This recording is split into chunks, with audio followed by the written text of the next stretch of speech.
Yes. We are live. Are we live? We are live. We're live now. Yes. Hello. We're live already. Hi. There was no countdown, Paul. I don't know what went on there. You have to press the button, Paul. You have to press the I button. don't know. You're not here, Paul. This is what happens. This is what happens.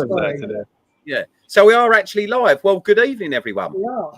Good evening. We've already got 18 people watching. Apparently 18 people already Eager beavers. on the chat. 25. It's going up. So tonight then, we're still missing. We've got our cameo appearance from Jay's Real Reef, but he's disappeared for the moment. So I don't know where he's gone, Paul. I don't know how we're going to bring him back. He will sort himself out eventually, like he usually does, and then he'll come on and as if nothing's happened.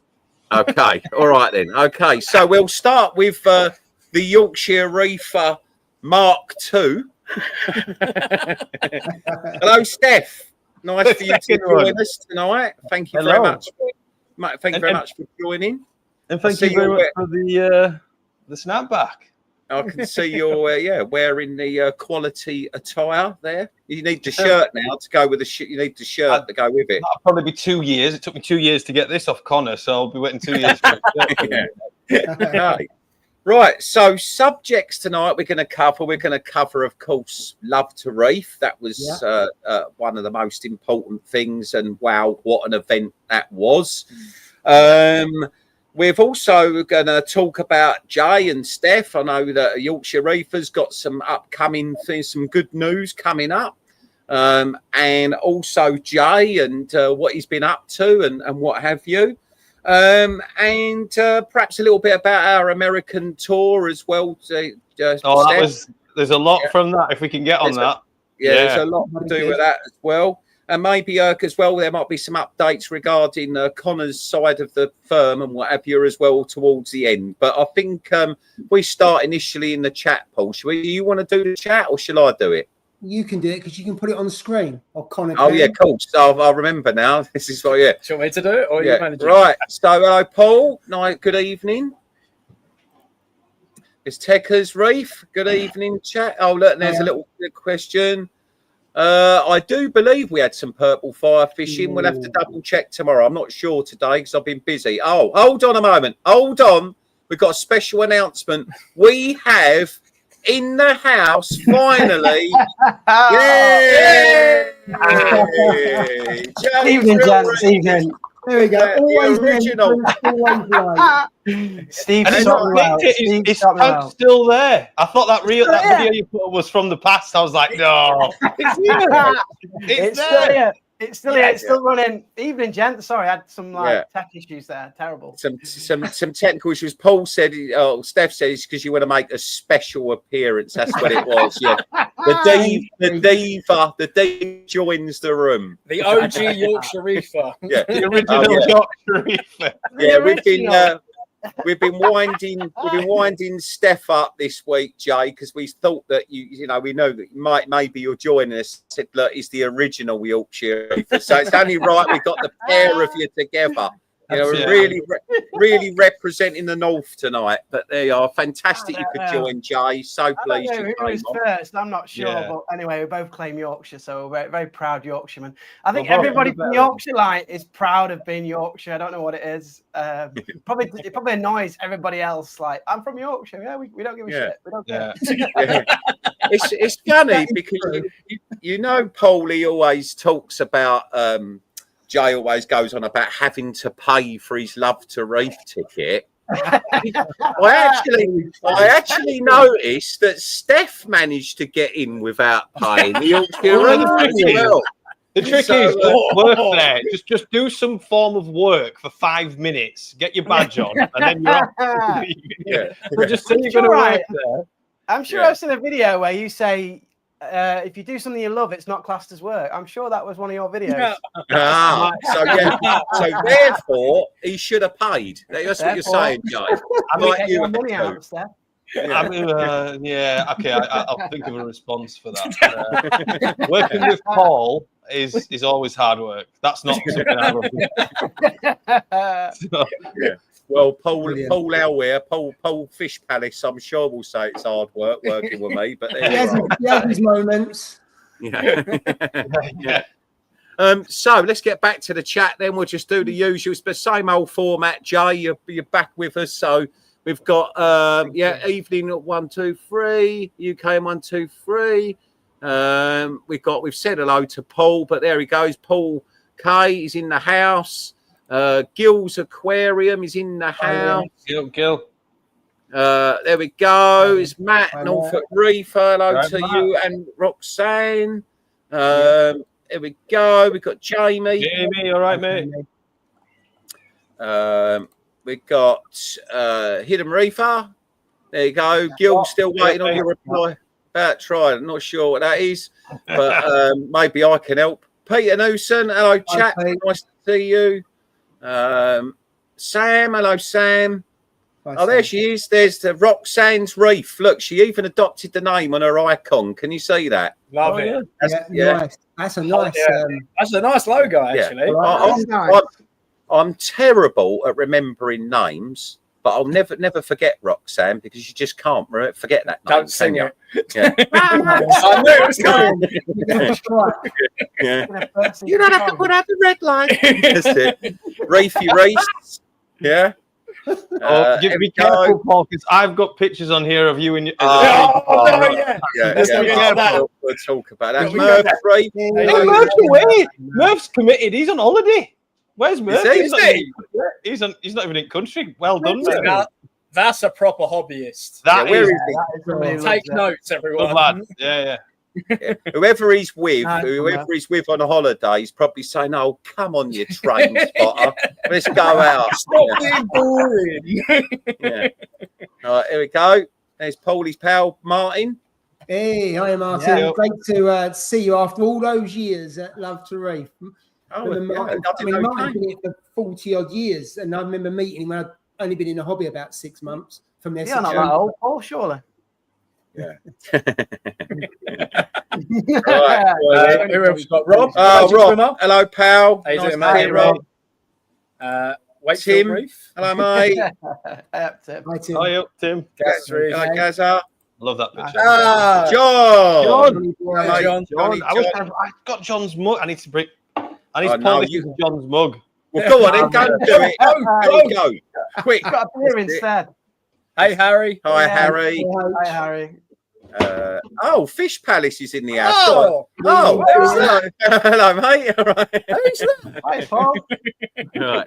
Here we go. Braveheart Reefer. What a name. I like that. Yeah. Hello, mate. Shackle 2. It's better. Yeah, Paul's out. Let's go. Hang on. Leave that up there. Hang on a minute. Leave that there, because Jay, just before we come on, I went, blimey, Paul Fish Palace, he's really living in a palace. Look, he's expanded his room. He's got a palace there. Look, yeah. It's a green screen. Where's the butler? Will you have, Paul, a helicopter landing pad like Rob's got? I can't quite stretch to a 13-foot tank and all the trimmings, so no. You don't want to be fair, Jill would, but I'm not having it. Well, I've said to you many times, Jill's told me many times she wants it bigger. Got to compensate for something. Yeah. There we go. I think they're more or less there. Everyone else has got no, Deborah. Deborah. That's it. Deborah Lingard. Hello. Hey, Deborah, Jason. You're right. Oh, yes. They came to Love2Reef and they won a prize. That was good. Yes. Yeah. Well done. What did you win? David. Hi, David. Hey, David. Hiya. Durham Reefer. Hello, mate. Oh, hello there. How you doing? You all right? And Danny. Hello, Danny. Hey, Danny. Yeah, you didn't come to Love2Reef, Danny. What happened? No. Yeah. Oh, God. Tickets are Mark. expensive. Hello, Mark. Hey, Mark. He's a good customer of ours. Johnny. Here we go. Anything? There we are. Hello, mate. Hiya. Yeah. Oh, Spirit is another one. Shazzy. Oh, yeah, that's it. Refuse. You're watching you all. Hi there. Awesome. Hiya. Chat. Loads of people. There's some weirdo. In the house. Yes. Yo Flange is in the house. Flange. That's it. Look, That's it. everyone's more interested in my mum being in the chat. Yeah, that's it. Well, if Drippy was here, Yeah, he would I be. think that's right. Yeah, Drippy's all over all the time, isn't he? Johnny, you were Mr. Love2Reef.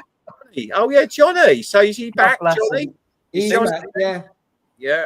Are we all in? I Hi, think Johnny. we're all. Oh, Reef King there, Carl. Look, Oh he's yeah, in. hang on. There is he. There he is. Where is Yeah. it? Oh, yes. Carl. Hi, Carl. Loving the music, Carl. Love the music.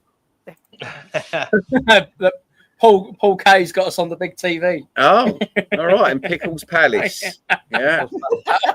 That's it. Right. So, if you can. Yeah, I'll take that on. That's it. There we go. Right. So, Paul, seeing as you normally sort of host this with me, Paulie. Yes. Yeah. It's not. We're not at school now. I know we got Jay in the house, but it's all right. Sir. Right. So basically, we got quite a bit to cover, but I think really I was going to fire off, Paul, with a few of my thank yous. I know you've probably got your own, but I want to start really tonight, chaps, with the. First of all, I want to thank everybody that made it to Love2Reef, because of course without the hobbyists, of course, we wouldn't have Love2Reef. But there are some special thanks. You know, amongst the Love2Reef audience, there are always people that are working that have no interest in reefing at all. They're only there to support either Paul or me. So, like Paul, of course, Jill always mucks in, and he, of course, you had your son there filming. You had his friend there as well, didn't you? And likewise, Connor, he had his girlfriend Sophie, who was working there all day helping with the raffle. She did a great job as well. Yeah, she's much better organised than I am. Yeah. And of course, there was Connor. There was other people that none of you would know in the chat or in the room. Like there was my good friend Connor LeMay, who works as part of Land Sheriffs. They were operating security, making sure that people parked properly and stopped, so that we didn't upset the other people on site. Because with me, and it turns out, I think Paul can confirm the figures. Paul actually sold 50 tickets more than perhaps we should have done. So there were people begging at the end for tickets, and I think we had an extra 50 people that day, and there was even the odd person that turned up. I'm not recommending that happens, but it was the odd customer from AAC begging for a ticket.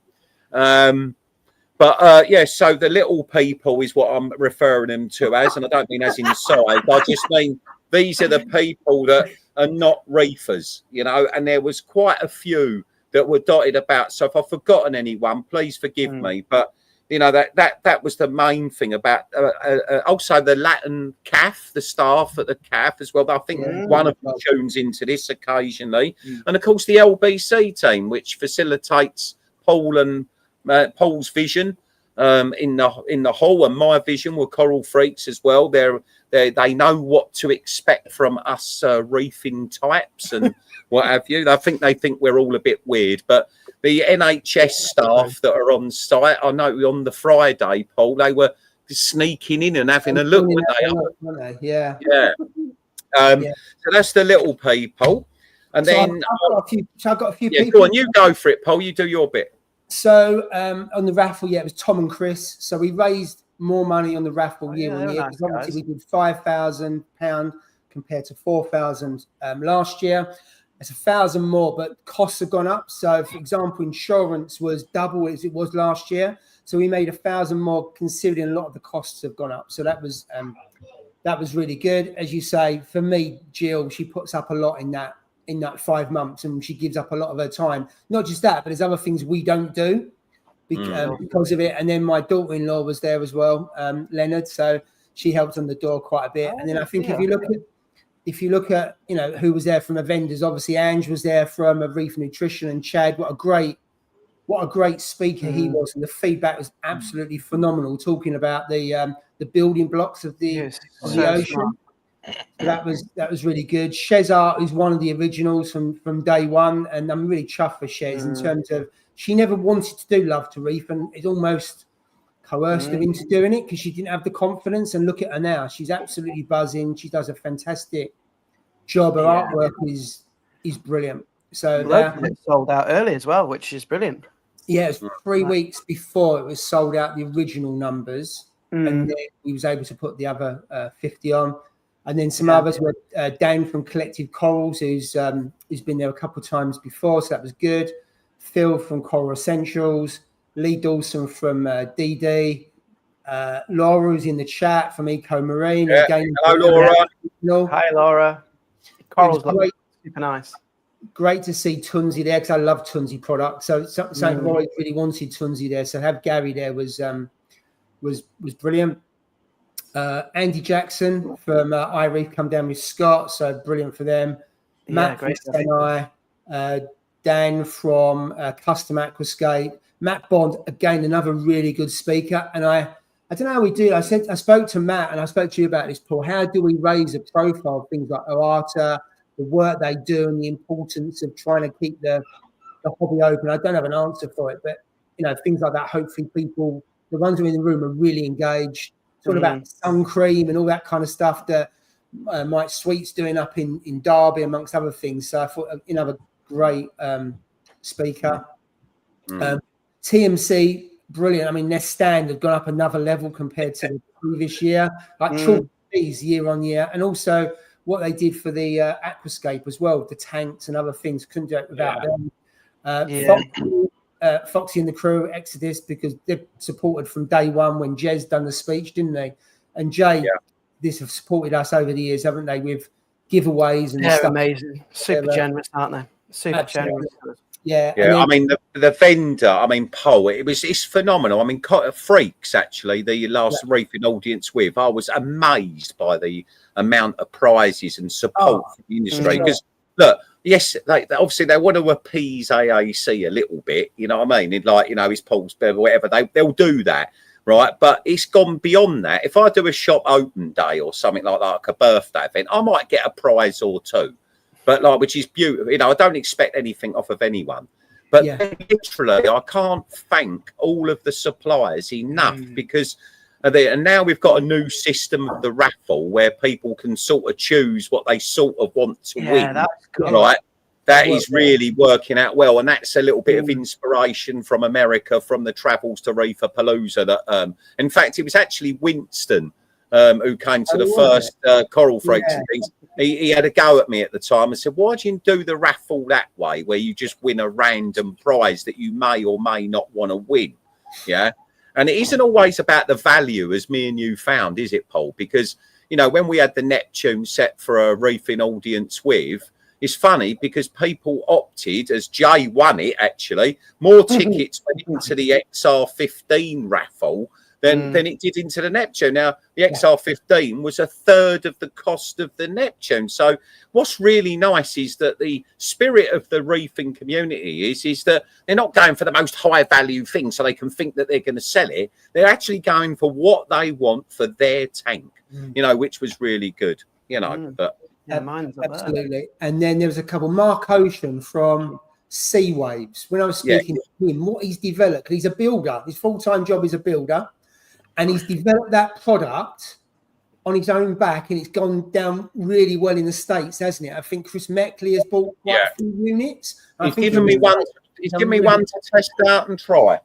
Yeah, so phenomenal what he's done. Talking about the development he's done on his own as a part-time. I know he's working with Johnny on some of the 3D parts and stuff like that. But what a success from someone who's a hobbyist who then starts kind of making quite unique products in the market. And then last but not least, I've got Red Sea and obviously you guys from AAC. We couldn't do it without you guys and the people in the shop and everything else. It's been absolutely phenomenal. And then a couple others, the YouTubers. Well, I've got a bit about that because go on. I just said the coverage was just brilliant. And that, obviously, you're having you two on tonight as well. And of course, Harry as well, Spiritual Reefer. The three of you did the most fantastic, natural, emotional coverage. I thought it was really, really special because, you know, Paul, I'm not speaking for you, but your whole thing about this Love2Reef thing was really about, is about capturing that real pure essence of the hobby. Yeah. And what with the mental health thing tying in, and of course having Jay here tonight as well, which was the person that first mentioned to you, Paul, about maybe supporting a charity like that, and Steph as well. Your video was superb. I mean, you know, Harry's video as well. I mean, we're so lucky to have two of you who actually created the films. But of course, there was lots of little bits of Instagram footage and things that went out, and the coverage is great because for those people that can't join Love2Reef, I still want them. I'm sure you guys do in the room. We still want them to experience it, even if they can't make it. You know, so I deliberately got that video out, and I know Jade got it out very quickly as well. But I deliberately worked through the night to get that video out on the Sunday for two reasons: one, because it was Mental Health Awareness Week, and two, for those who missed it. As Paul said, I know lots of people who wanted to come.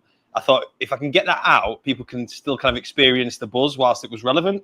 And I had so many people message saying they can't wait to go next year. They didn't realize it was like that. So, and then obviously what followed that nicely was Jay's video, then Harry's video, and it was just, for me as a videographer, content creator, it was perfect. Like, I was just so happy that the event kept coming out in different artistic ways from like Jay and Harry as well. I'm just waiting for Paul FISHPALACE's video. That's not going to happen. I just don't. I mean, I was knackered for a few days, and I can't do it justice like you guys can. To be fair, I think if you look at it, all three of you had a different pitch. The narrative was very similar, and you had your own style. So they were three similar but very different videos. That's what I meant. It was perfect the way they were delivered. I think it's just so easy to film that event. There's so much going on. The content's rich. You've obviously got the speakers, you've got the natural kind of community in it, and the interactions and the conversations. And then you had like the aquascape, which was hilarious. Genius move. That was so much fun. That was, and it added to it as well. But yeah, it's just superb. It was easy to capture. Yeah, you were stitched up, Jay, weren't you? No, that was funny. That was really fun. What was I given there? What the hell was that rock? I was looking forward to your video, Jay, because you were filming it, and I was looking forward to your perspective of. And I know, obviously, so only people have really got to see what I saw of Jay's escape, because Jay's like, look at this! What the hell is this? I was struggling like mad with that. I've never seen anything like it. It's like bright red light, thick rock. It was difficult to skate. Brilliant. We had a bit of fun with it anyway. It was good, and I think that just added to the day. There's just great laughter in the room, great positivity. And for me, I came away. I haven't made a video for ages, and I've just given the buzz again for the hobby. And I think for a lot of people, when you go there, you kind of leave and you go, oh, this is like, I'm going to buy this, I'll buy this coral, reskate, mess out with my tank. And it just gives you that energy back for the hobby. Every time you go to a show, it just, I love it. I absolutely love it. It was really good, Paul. I think year on year, you've improved it no end. And I think from those humble beginnings of a little coffee room with just 50 of us, was it, Paul? Something like that? It was a Saturday morning reefing. And to be fair, even though it was only 10:30 to 12:30, we still had people that came from around the country, even with 50 people for half a day. And it's great. And I remember that one. There's no way I could put on what we just done. I know you did Coral Freaks. There's no way I could have the capacity brain-wise in organising that without doing the first one with everything that's involved. And therefore just added a few bits. And it really helps that the tickets sold early. Because if the tickets hadn't sold early, I wouldn't have done the aquascape. Because I've got a whole list of things I would like to try. As you know, I've always got stuff I want to do. But without the time, you just can't do it. Because something like that still took quite a bit of time to liaise with all the different people. So there's other things I'd love to do. But it's about time. So there's ideas and concepts that we've discussed briefly. If we go ahead next year, that I want to do just small things that I think that give people a laugh, but also elevates certain things about conservation as well, and protecting the that we've discussed. We'll have a twist and be really funny as well. Yeah. That's right. We want to make it light-hearted, didn't we? We want to make it light-hearted, but there were some serious messages being delivered at Love2Reef. One aside from the mental health thing, but those people that captured Matt Bond's talk as well, I mean, was just phenomenal. And I think really for me as a retailer, that was with customers and fellow reefers and things in the room. For me, it was important that they heard Matt. I know what goes on at OATA. I've been there and I've seen it, and I know firsthand, and I know the troubles. And of course, we've got Laura in the room tonight, and she gives up hours and hours and hours of her time free of charge. She doesn't get paid. No director at OATA gets paid. It's all for the love. It's all for the love of your hobby and making sure that you can still do your hobby. And I think it's really hard to try and get across and deliver the message. And I think that OATA really should really be at every Love2Reef event and every event in the UK, and maybe even do some shop days, you know, because I think that once a hobbyist realise, you know, I don't think too many people realise at times how tight it is with regards to things like legislation changes, you know, and whilst it may not be directly affecting you, or even legislation changes abroad, you know, if something happens in Europe or if something happens in the US, that ultimately could impact us in the UK. So it's a lot smaller world sometimes than people think. And I'm going to just move on to other stars of the show. I really wanted to use the phrase stars. So I don't think Mike from Finest Aquatics is in the chat tonight, but it was really nice to see Mike. I've had a few chats with Mike before, and of course he brought along his I think his girlfriend or his wife, his better half, Harriet, who was the clown for the event. Now that was completely unplanned, but after mine and Steph's travels to America, the first night we were there, I was raving about some guy called the Amazing Diver Man, right? And everyone was looking at me like I was a mentalist, right? But there's these sorts of people. Yes, Steph, I know it was funny at the time. I was a bit pissed at the time, in all honesty, and I love these sorts of superheroes of reefing, and we had our own. We had the clown. We had Banana Rama, who's not in the tonight, but he turned up in a banana costume down the pub that night. And of course, we had Steve, the East Coast reefer, dressed as as Annie Lennox. Who I think he's in the chat. He said hello earlier. Scary how much he looked like, and I was like, whoa. Well, I'm afraid to say something, but I was like, no. That's down to Drippy and Tom and the Reefers. They've dug him out for looking like this, and it's never ever gone away by all accounts. And he turned up with his hair all dyed red in an Annie Lennox suit. Yeah, very funny. And you've already mentioned Chris and Tom, but again, I'll push them as the stars because without the salesman selling them tickets, we'd never raise the money. And Sophie was helping out as well, Connor's girlfriend, I believe, with that. And of course, there is the ultimate star that should be in every show and every LFS, and that will be John Wright. Oh yes, definitely. Who I think again well is in worth a mention. Bless him. Well, he done something really special, Jay. If you remember, he brought a load of mugs down, and then whatever mug he was left, he gave them to Exodus. That's it, and then Exodus donated the money for the mug back to Love2Reef, which was superb. So it was a double thing. So I got my mug finally. I'm still waiting for my shirt from John, but you know, but they give me the secret. He told me where he gets his clothes from. I won't share it with you. I'm going to keep that a secret. Yeah.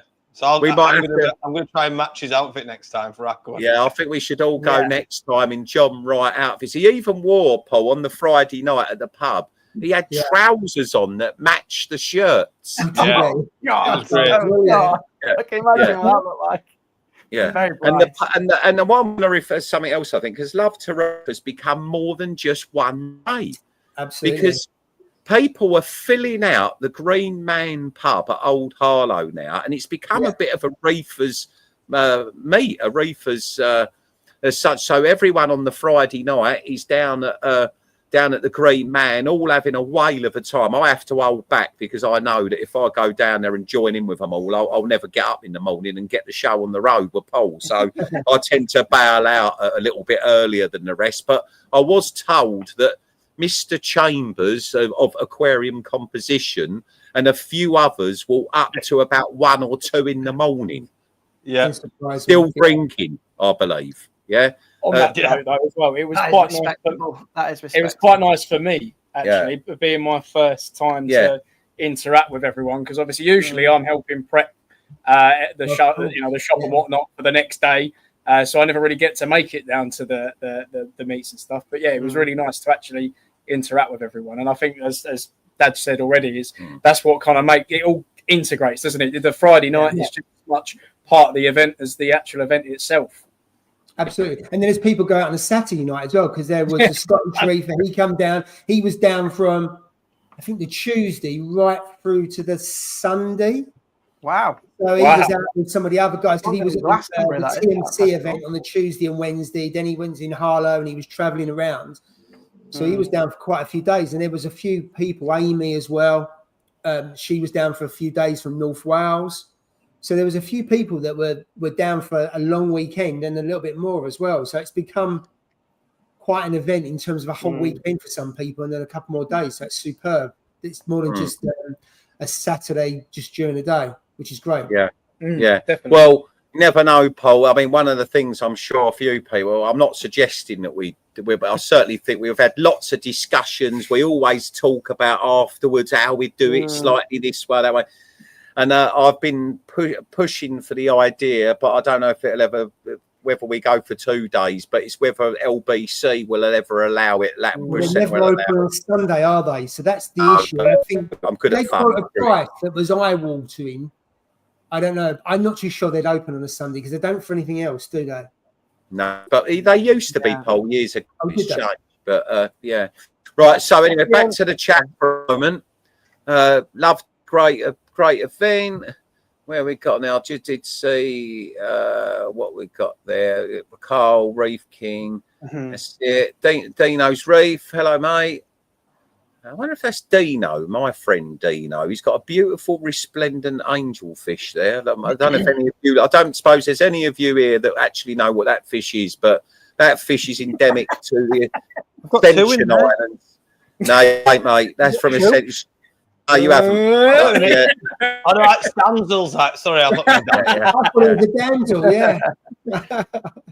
You do find people that are not in the hobby are just as amazed as other reefs. Yeah, they do. But they go, oh, isn't it pretty? Isn't it pretty? Isn't it really relaxing? It must be so relaxing, they always say. Yeah. Right, where we go. Simon Page, he's just joined. Simon Page. Hello, mate. Here you go. Hello, Simon. Right, got something nice from Johnny here, Paul. Okay, Johnny. Let's talk afterwards. Wow. Thank you very much. Very generous. Thank you very much, Johnny. Yeah. Wow. Thanks, Johnny. And Matt, get a water on stage at the next Reefing with an audience. Maybe that's a good idea. Yeah. What's that there? Jay wins everything. I didn't win this time, thankfully. I was hoping not to win, because it was embarrassing last time. But there was loads of prizes. There was loads of good prizes, wasn't there? But HC quite exceeded pretty well. And Harry won as well, didn't he? Harry won something. Yeah, Harry won. I can't remember. It was a voucher, I think, wasn't it, from his video?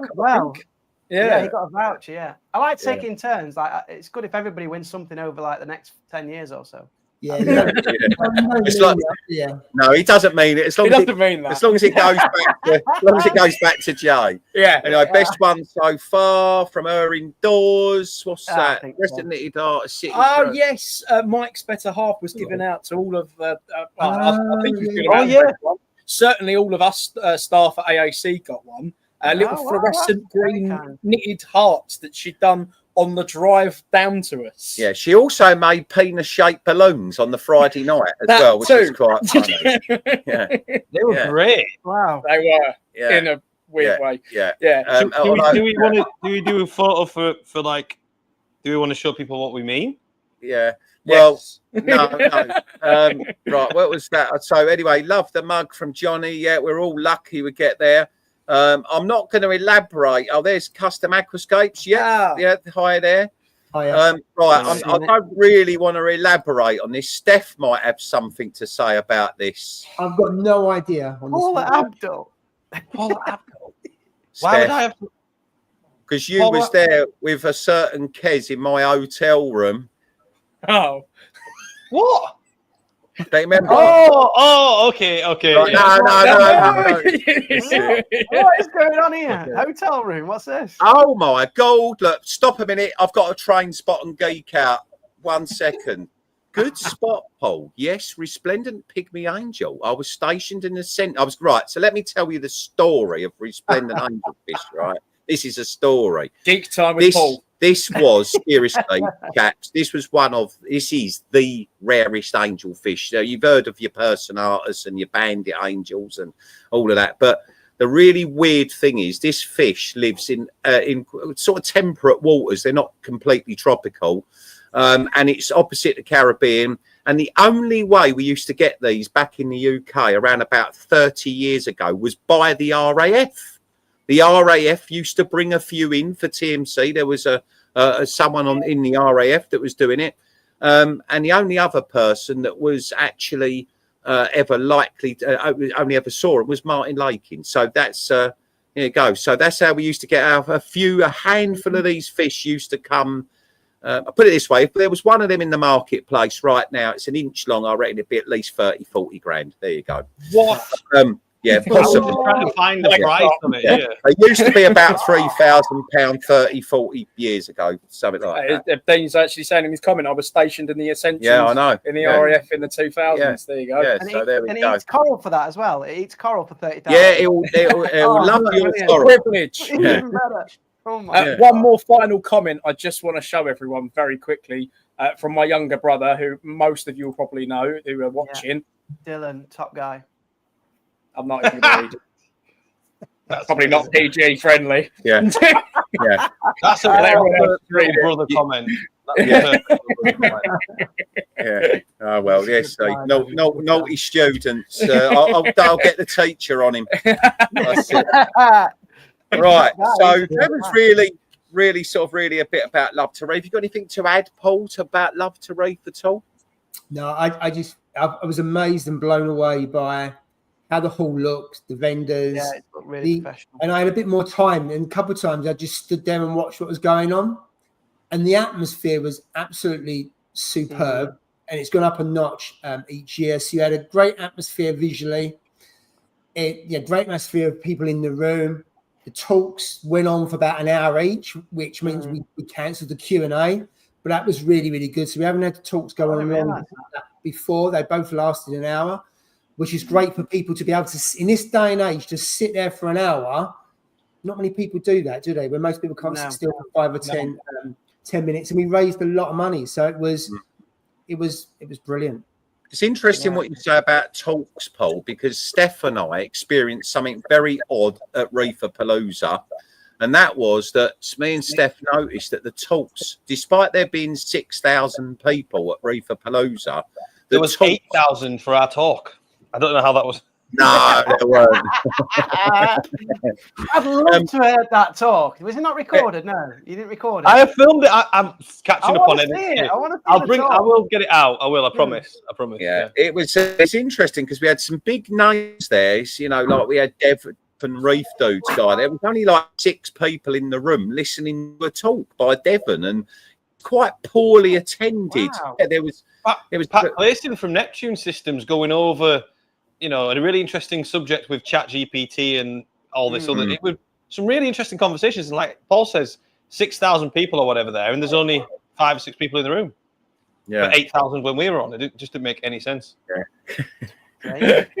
listening to two silly English guys talk nonsense. But there you go. Yeah. So right. So basically, that was that, and I thought what we'd do is we'll move on to you two, really.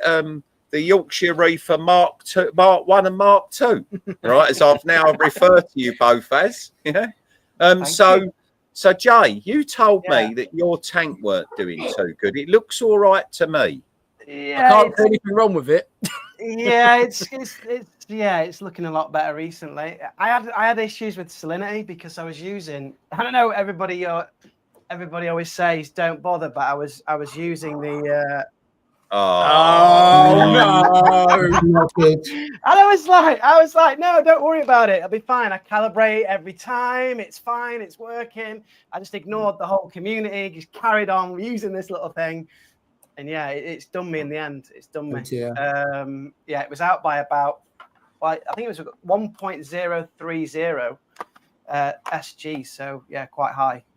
Yeah, that will have an effect on all the chemistry as well because it's all out of balance. But it's interesting that those salinity checkers, like any digital one, I won't refer to any particular brands, but obviously being a retailer, we've sold quite a few of them over the time. So easy.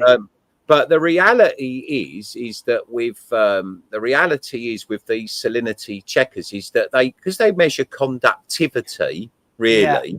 I wonder whether sometimes they pick up our stray electrical currents or other factors that are in the water. Possibly. Yeah.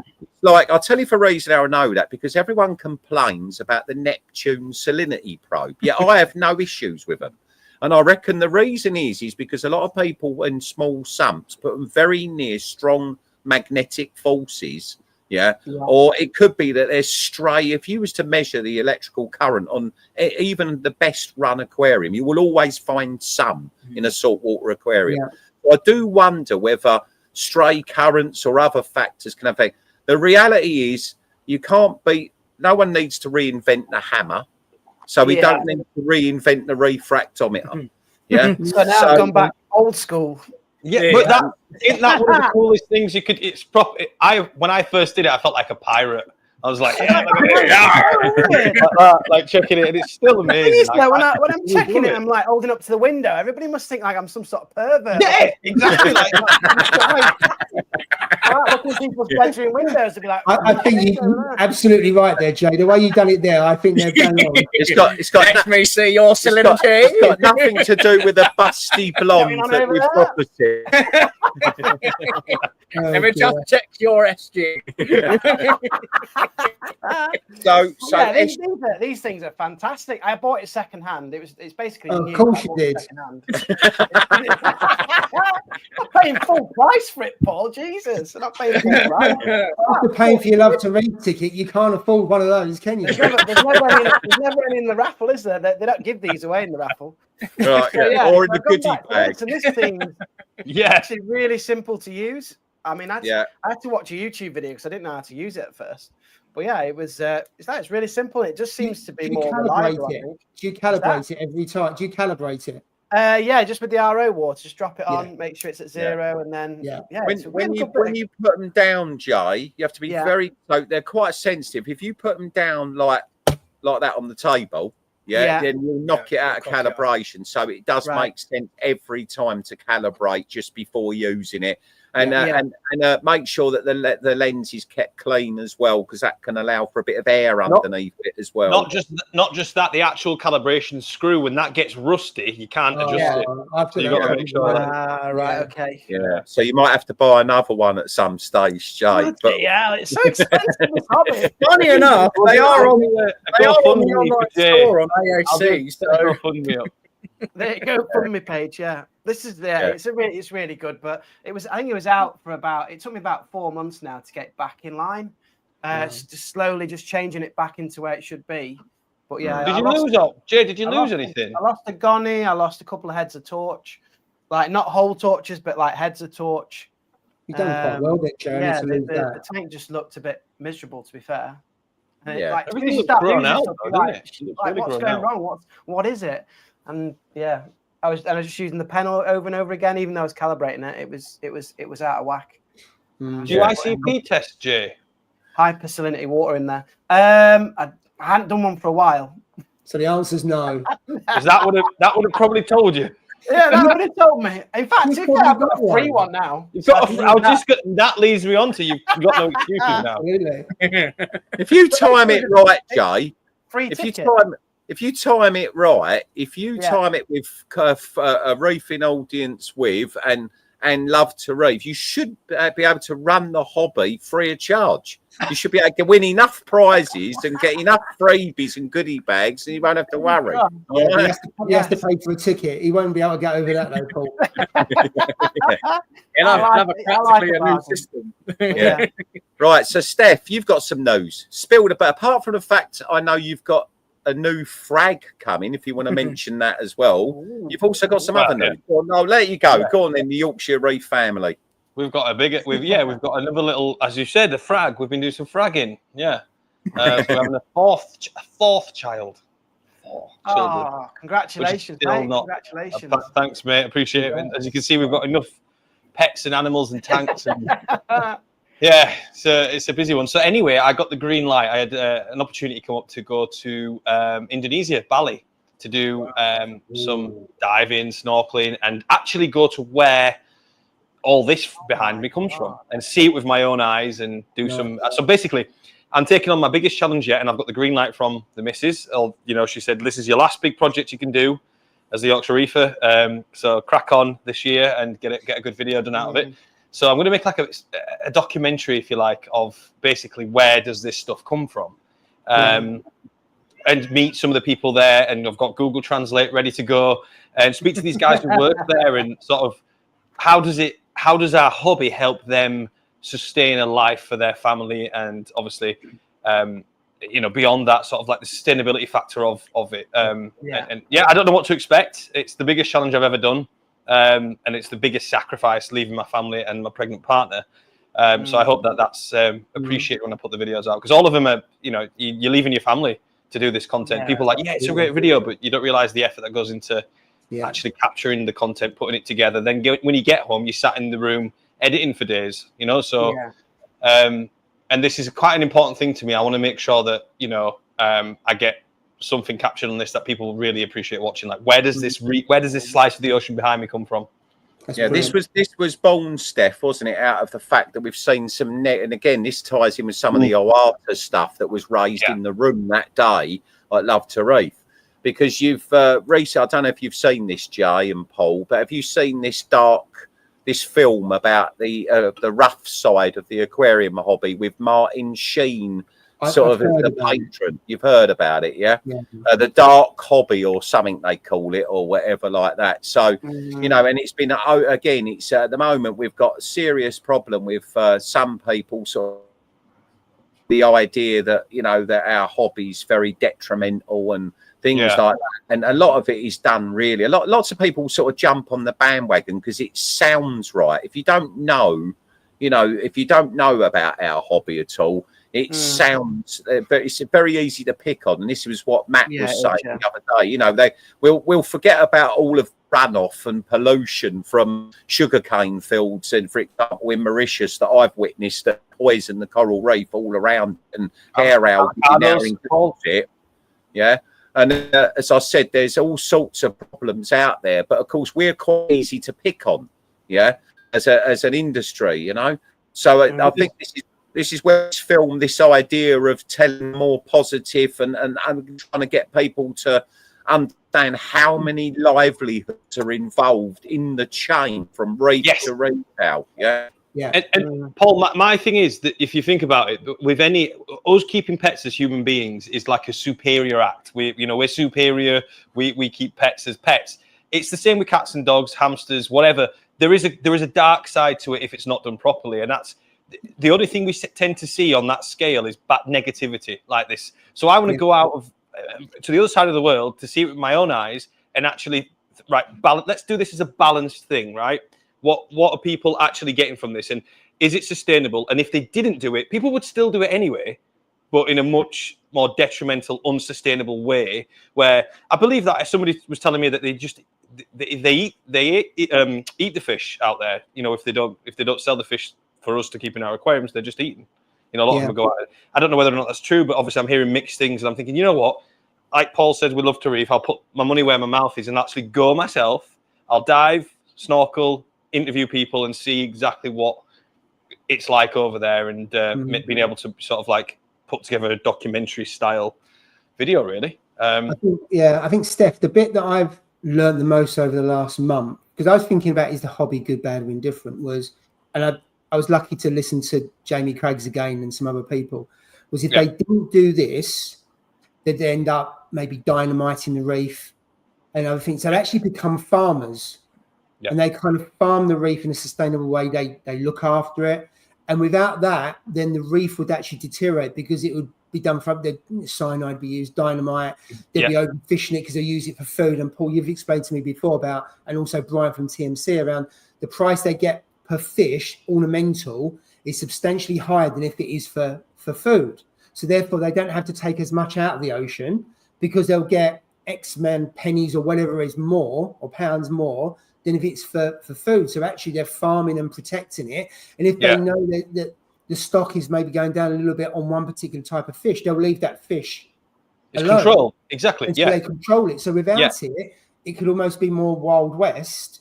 And also you see, there was I think a video, it's one called Hope, that Jamie's involved with, is by Mars, and he works for Mars, the Mars bar family.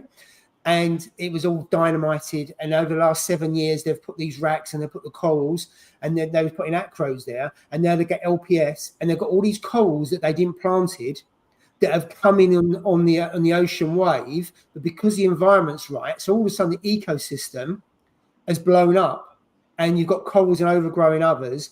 They're then dying off, and it's building the reef up. I suppose it's how it's naturally happened for hundreds of thousands or millions of years, for example. So it's what comes with that as well. If they're planting these farms, you know, you see them putting them in the sea, is fish then tend to go there and breed and stuff, and you tend to see more fish species in an area which you wouldn't normally see them in. So I have a lot of work to do and prep to do in the evenings now, reading about what goes on and trying to capture bits of that on video. But as you say, can I capture that in a way that actually contradicts that documentary? And that's the challenge for me, is you know, and I've done some pretty big videos of visits and things, and it's like I always get quite anxious about it, thinking, right, I have to do a good job of this. I have to capture it for the end user, and this is like the biggest one yet for me. I'm like, right, okay, let's do it.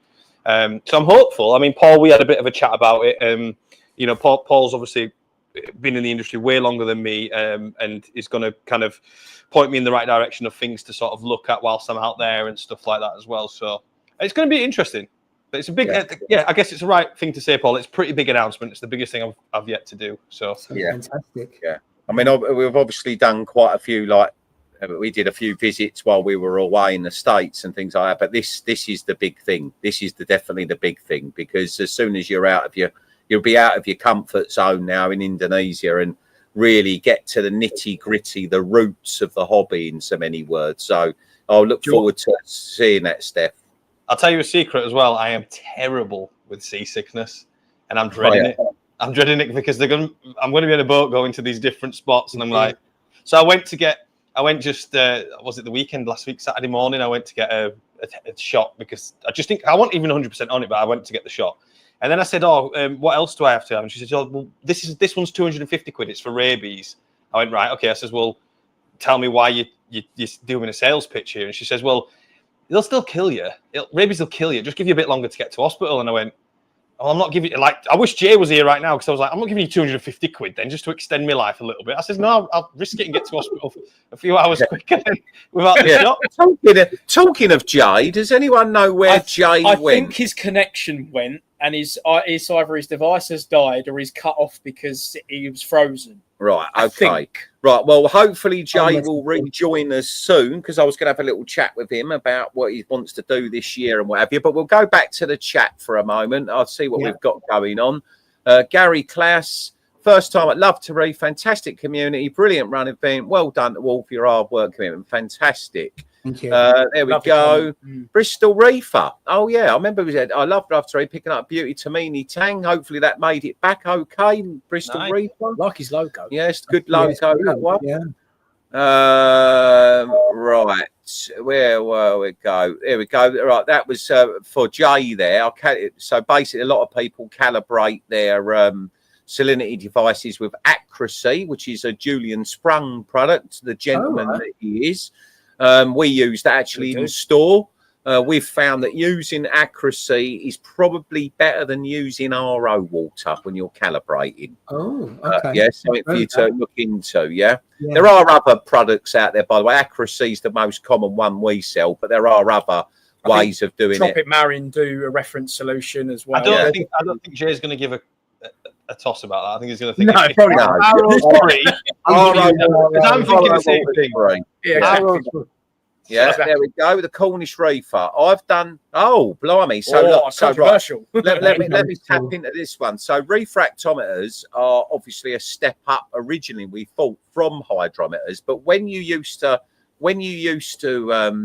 have an old school glass hydrometer, they were the best. But the trouble is that I broke more than anything because to get the proper one. Yeah, no, they're okay. They're not bad, but they're not as good as I dare say this Cornish Reef is referring to the glass ones that Tropic Marine make, which are quite tall, that go into a flask of water. I did used to have those, Steph. I did used to originally have those too, the needle ones, but they're not always particularly accurate. You have to bang the air bubbles off of them.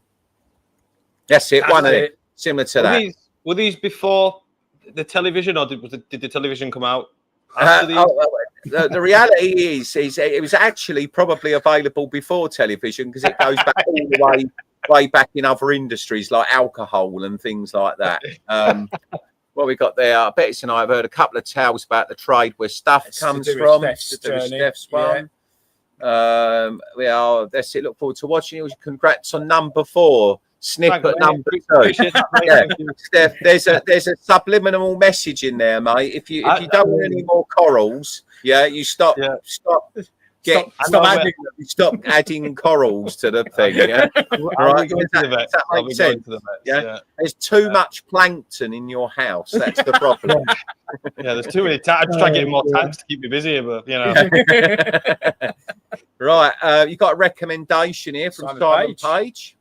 Okay, let me take a picture of that. Yeah, that for a second. To Lambent is an amazing. I've seen lots of pictures of that in books. That's an amazing place. Cheers, Simon. That's appreciated, mate. Thank you. I'll see what we got there. Right, so there we go. Unfortunately, people don't look after stuff that reefs unless there's a profit. That's true, and it's true of conservation. That's the way of the world. It's the way of the world.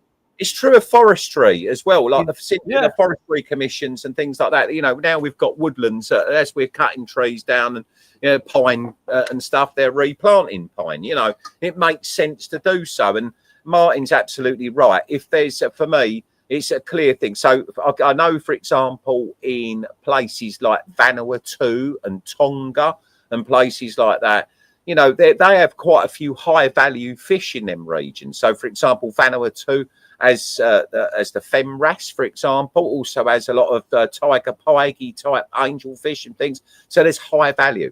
Now, those local people will guard those reefs with their life. Yeah. There's no better custodian than the local person because, as Paul was explaining earlier on, if they go out and fish for trevally to the point of extinction, where's the next dinner coming from? True. So they learn to manage their food fish stocks, as long as no other big boats come in and trawl it all out of their local facility, which happen. But the same with the corals as well, particularly on there were certainly days perhaps back in my early period where people didn't seem to worry about what they were taking. But people obviously appreciate now, you know, you've got to remember your average Indonesian's got an iPhone too, and they read the news. So they're well aware of how their reefs are impacted. And, you know, they know that they've got to manage these reefs properly, you know, and that's why there must always be, which is one of the reasons why I originally joined OATA, there's got to be a clean trade. It's got to be watertight. We cannot have any dicking about, would be my words. Yeah. So that's the thing, you know. So, you know, as a hobbyist, you can always make sure that you're buying from retailers that you know, how can I put it, behaving in a responsible manner. Is the way I would say it. Whether that's from an animal cruelty perspective, whether and we see things that we don't like, but just check first before you think that you see something you don't like, because it might be right in the first place. But as long as you're knowledgeable enough to know, but support retailers that care for their animals and invest in their animals, whether that's in staff, whether that's in new systems, and a shop that's investing in a new system for their marine fish system probably won't have much change out of 30 grand, 40 grand, that sort of money. So that'll give you an idea, even on a small system. But very, very important. What we got there, wreck dive, USAT Liberty. Wreck dive for sure. There goes another one there. You can also the top dive site in Bali. The life on it is unreal. You can also do another dive there at the next village along. Sounds like Simon's been around the block a little. I would say if you can speak to Simon, maybe have a chat with him. I can avoid it going on a boat, then I'm all for it. Yeah. Yeah. A wreck dive though sounds great. Where else we got? So Steph, have you done all your diving lessons and Paddy and all that? No. This sounds like a touchy subject. Yeah, no. Yeah, I love the sea, but I hate being in the sea. That's the tricky part of it for me. I'm not. By the way, I'm not looking forward to this. There's monkeys who are going to give me rabies. There's bats that are going to give me diseases. There's sharks that are going to eat. Like, this is like the biggest challenge for me is getting there and getting in the water. I think you're overthinking it, Steph. You're overthinking it. I can't even go in the lakes when I go camping with the kids because I'm scared of pike. So he's quite literally throwing himself in the deep end. Yeah. I am literally doing this, but yeah. Right now, he's there. Oh, wait a minute, he's back. Here he is. Yeah. He's back. Sorry. Oh no, Steph's gone. You can only have one of us. Can you hear me? Where's my camera gone? But you've got your icon. But we're just having a chat, Jay, because Steph's just announced that he's going off to do a YouTube documentary, actually, on where our stuff comes from. But we'll flip back to you now, because we only have you for about 10 minutes at a time. Sorry, I'm having one of them weeks. My laptop now is just completely stopped working. Really? That's good. Yeah. No, it's like I think it's broke. Like it just went completely off, and it hasn't done anything. So, Jay, this sounds very familiar. I'm here. Sorry, Paul. Back in the day, this man's very familiar of sound going or internet connection going. I'm just worried I'm going to have to buy a bloody new one. I don't like spending money on laptops. or anything else. Yeah. Yeah. I've got to ask you, Jay. So what you say? You're going to get hopefully do a little bit more YouTubing and things. Busy time, I know, but and of course you don't get a great deal of time, I bet, being a teacher and marking books and parents' evenings and what have you. Yeah. I know Mogsy and Paul used to be very unfair to you because they used to say you had it easy because you used to have summer holidays and all of that. But I know it's hard graft being a teacher. But so what do we feel like doing? Are you going to do a few more vids and tell the story about the reef team? Obviously, after Love2Reef, I've been absolutely re-inspired for the hobby, and not that I didn't fall out of love with the hobby, but just meeting other people and buying a few bits. Obviously, I got my new starfish from you guys as well, from AAC, and I got my sea fan. Just adding new bits to the tank, it kind of just gets you excited about the hobby again. So I came back, I made the Love2Reef video. I've made one just generally because people are asking me about my tank, so I've made a little a 6-month update on that. But because obviously it's a 5-year-old tank, there's not there isn't much happens day to day in it. So I have to wait a bit of time for something big to happen. Well, I think you need a new tank, Jay. I know. But now I've got to buy a bloody new laptop by the looks of it.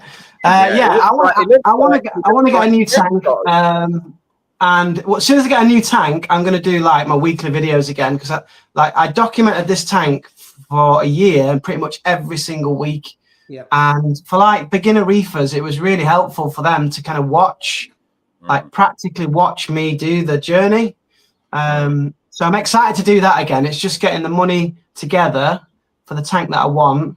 They don't tend to have them secondhand, and I mean, a new secondhand one I would go with, like newish secondhand, like 6 months old. But so what tank you after then, Jay? Yeah, see, I'm one of these weird guys, right? So I want a peninsula, but I want to push it against the wall, basically. That's what I do. Yeah. I do that. I've done that at home, and I've done it in the shop as well. I've had a peninsula, but I turn them round, put the weirs on one side, so you've got a good back wall of which to accommodate with. But you know, one of the tanks you might want to consider, and you have to keep in with all the retailers that you know, because don't forget, us retailers every now and then change displays. So always keep your ear in with shops, because when we get rid of a display, it's peanuts. Even you would put your hand in your pocket, Jay. I do like a bargain. I do like a bargain. But as well, go on, sorry. Have a look at, you know, behind Steph there, he's got his NIOS tanks. Yeah, it's lovely. Well, they've temporarily stopped producing them while they move factories, which is really bloody annoying, because we were just getting busy with them. But the NIOS tanks are pretty damn good. But we recently had, for example, a change in store. We moved the Pro line out for a slim line. And I think in the end, because I wanted it gone, I said to the person who walked through the door, I went, have it. So keep your ear to the ground with your retailers, that anyone that you talk to, because you never know. We often change our displays, and you might be able, and I think that will give you the secret of new tankers. I'll be very surprised if I haven't got one by the end of the year. Let's just say that. It's kind of my wife wants me to get another one. It's a bit like Jill. She's pushing me to get another one. She wants me to get, and we've got a plan for the downstairs room. So obviously a big tank wouldn't really fit here. So she's well on board. She says, like, let's go and do it. Let's, and I'm the cautious one, as it were. Like Paul, but Paul's not telling you something.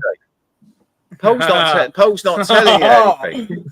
Look at him shaking his head, Jay. Let's change the subject. Are you after a 3-foot peninsula or a 4-foot then, Jay? I'm going to go 4, I think, because that's where I kind of want to be. I don't know. I think that's more affordable. I think after 4 foot, you're getting a bit ridiculous in terms of like costs of salt and dosing, and you do have to have kind of a really, really good job. And teaching's a good job, but it doesn't pay enough to run like 6 foot, 7 foot reef tanks, I don't think. No. Steph's got enough tanks. He maybe Steph will throw you a free tank. When he's got any spare ones? You seem to have a few knocking about. You can take hers. She's making me look at it. There you go, another one there as well. Bloody hell, look at that. And there's the caster here, look, just behind. And she got the reef casters there. They're smart, they are. Yeah. Bloody hell. Yeah. You can have one, take your pick. They're just not very big. Right, you're going to jump back in the chat just because there's a lot of comments coming through. Komodo, good for diving. Rob, pelagic swimmer. I know he knows barley really well, Steph, actually, pelagic swimmer, Rob. He's given holiday advice for me and Angie. Well, I say holiday, sorry, working advice. Right. We all heard that. It's caught on video. That's evidence for me for future reference. Laura, going back to the bit about OATA, scary, our underfunded, our industry, Dominic O'Hara once told me, if you compared physical manpower pro aquatics group versus anti aquatics groups, it's 10 to 1. That's the sort of there's 10 anti groups fighting every one positive group, to give you an idea about getting your hobby shut down. And another bit there, for one person, half a day for the aquatics hobby, there is 10 working full time to shut us down. That will give you an idea of our realistic scale. Because Carl's had a little dive into the freshwater world, Jay. He's giving you some advice. Carl's giving you some advice there. Look, all right.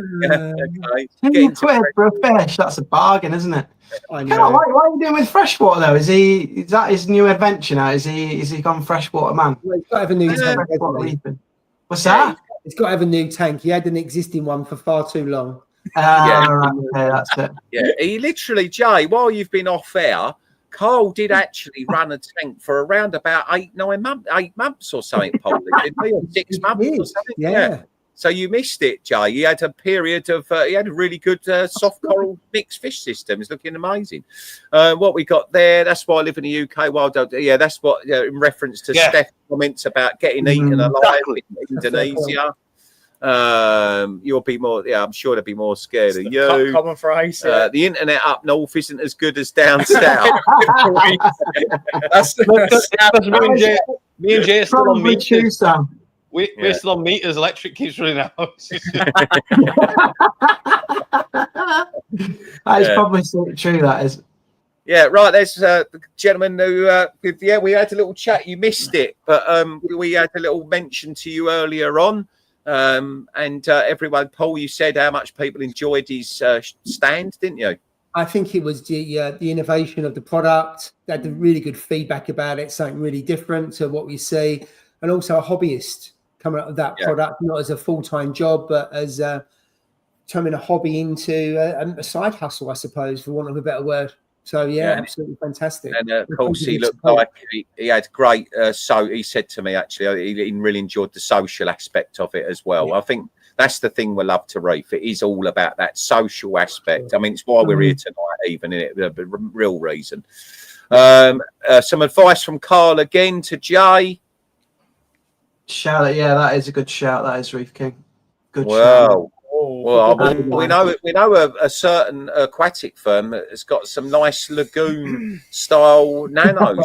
Funny enough, but they'd be too small. You need to go bigger. Yeah, I need bigger now. I need another 5-year tank. Yeah, there you go. 200 Pro line. Yeah, we're waiting for the new. Yeah, nice. I mean, that's the one I've got on the end, but no one realizes it's a separate tank. That's the it looks the same, doesn't it?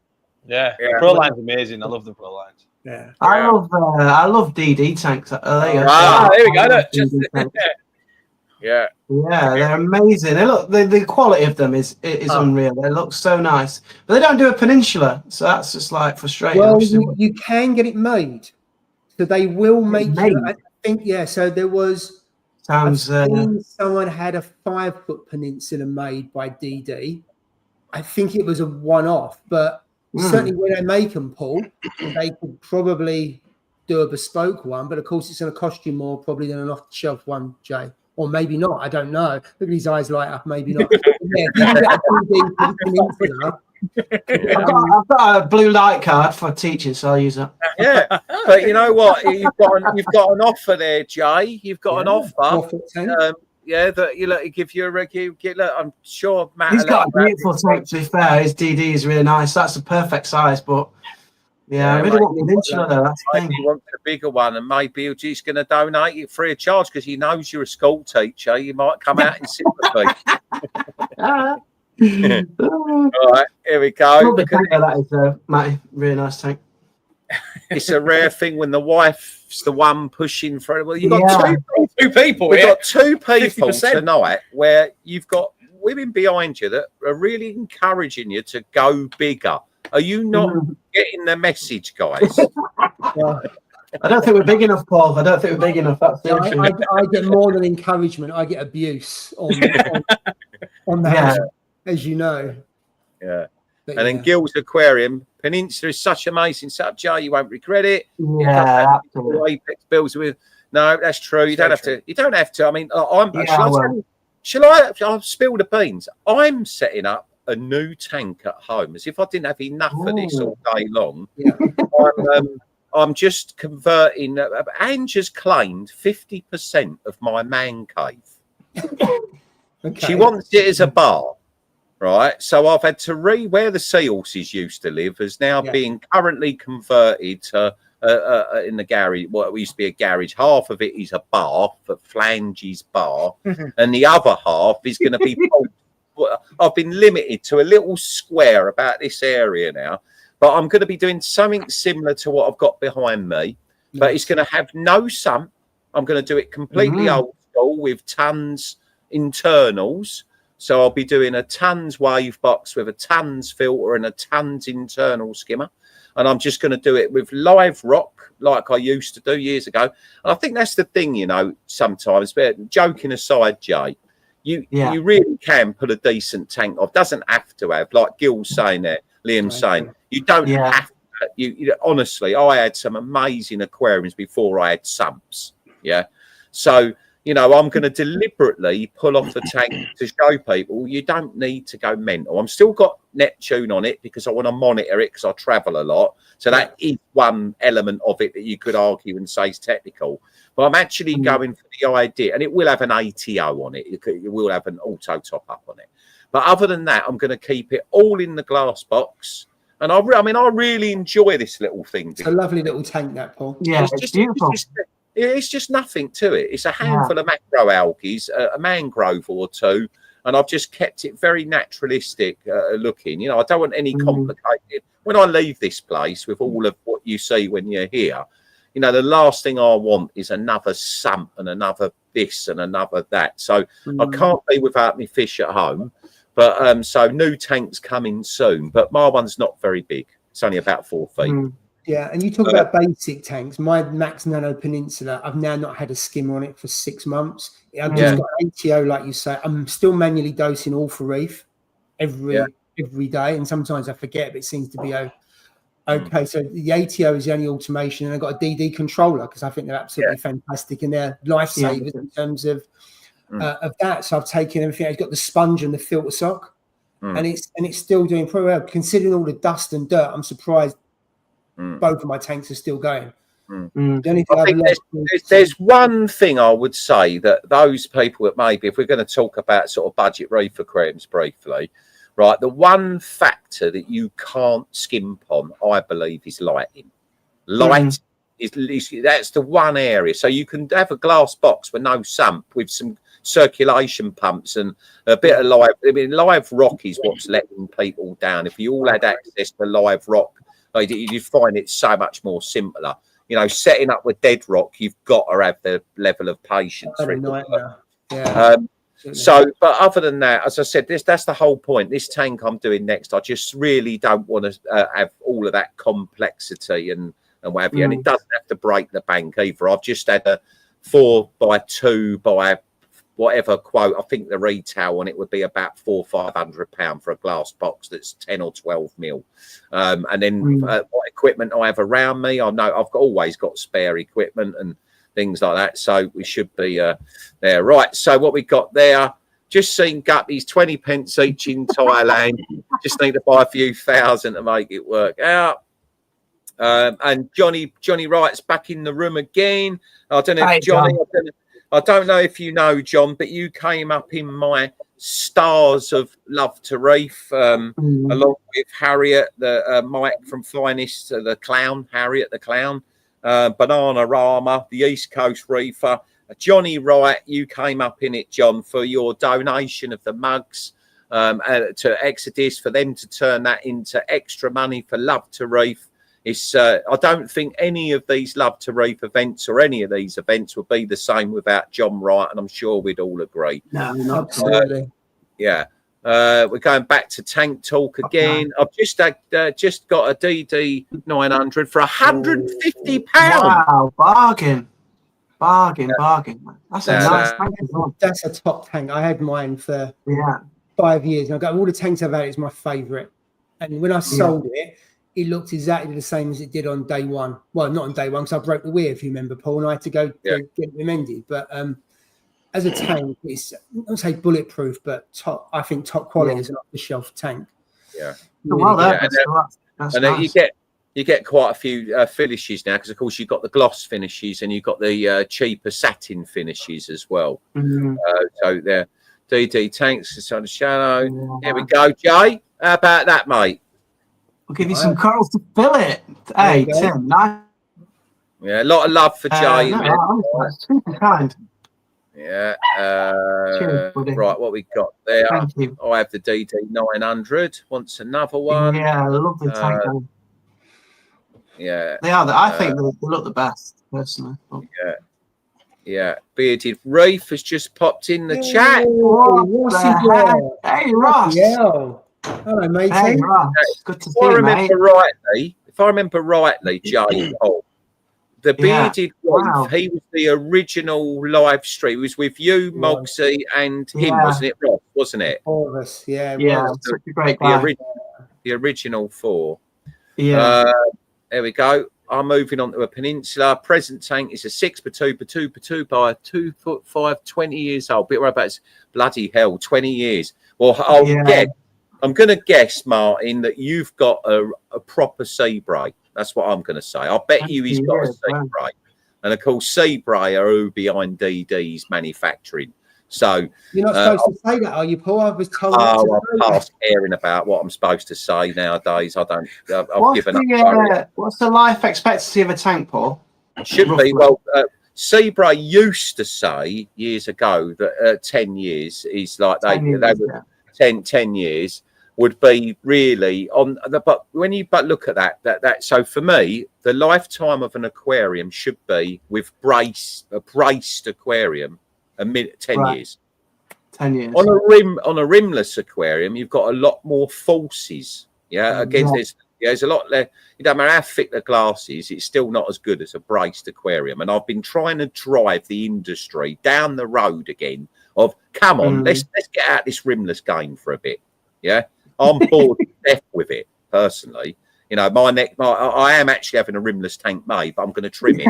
I don't know. We all put, let's be honest, we all put covers, jump guards on our rimless tank. Yeah. If we take our jump guards off, their tanks look amazing, like this one does. I just didn't they do. Yeah. As soon as we put a cover on top of them, what's the point? We might, see the point of it. So, you know, I know that at the moment we're all living with with a rimless design, but you know, I'm from a time like Martin where it was just normal to have braces because we understand that structurally that's what they really need. And of course, one of the concerns I have as a retailer is I never want to see any aquarium foul, you know. And of course, we know of a few failures out there. But to be fair, when you go back pre-social media, in my lifetime, I don't know how many tanks I've sold, 1,000 plus maybe, and I've even on custom build had to go out where there's been failures, you know. So failures exist in our reefing world. It's just that you never heard about before social media. But aquariums will last for me a lifetime, and as Martin's proved there, so 10 years is what Seabray would say that when you should consider changing it. But 20 years, I'm not surprised. I bet you Martin's. I'd be very surprised if that isn't a Seabray aquarium or seashell aquarium, either or. It's interesting on Paul. It's interesting on Seabray. It's a name I know through you over the years, but it's not a name that's widely known. I mean, obviously they make DD and they make quite a few tanks for Maidenhead as well, don't they? They're almost under the surface. Are they probably one of the biggest tank builders in the UK? They are the biggest. They are the biggest by far. They do custom. If they do Maidenhead and DD, they have to be. Yeah. But they don't, as I said, they don't interact with the public because they've been so the original chain. What always was, wasn't it? It was manufacturer, distributor, retailer, consumer. So, you know, and the thing is that with Seabray, they do so many aquariums as it is for the trade. They really probably couldn't handle personal stuff. They've gone down that road here and there and regretted it, I have to say. I know of a few situations where they did take on a private job and it bit them on the arse because, So, as I said, they've always kept themselves to themselves, but they've done work for 50 years. Seabray's a 50-year-old company. And they made loads of aquariums for film and TV and things like that over the years. So, right, what we got there? We got John Wright there just to say hi. Yes. You watch Ange. I bet you won't see. He'll be straight on to Jill and Ange now. On that note. Yeah. There we go. Yeah, there we are. Yeah. That is unreal. That is unreal. Yeah. And also Johnson. No hanging about. Yeah. So, Paulie, so have you got any? I mean, I've got a little bit. We could talk about America with Steph and things like that. But have you got anything at all tonight on tonight's stream? No, the 2 existing tanks are doing okay. Despite being full of dust and dirt. I lost an XR15, I think, because of the dust and dirt. It's just conked out. But it was a Gen 3 that I've had for 10 years, so I can't complain. I know a man who's got some. I know. I replaced it with a Gen 4, so you'd be pleased to know. That's still really popular. There's you digging Jay out about being tight, and you didn't come and see your pal for a new light. So I've got a light sitting there that works really well, and I should think, you know what? I should let Paul pick my pockets again. I'm sorry, but obviously I should have done that, shouldn't I? I could do it instead if you like. Yeah, well, Connor, it runs in the family. Yeah. Talking of new tanks, Paul. All right, moving on. Come on, Paul. At some stage, you're gonna have to spill the beans.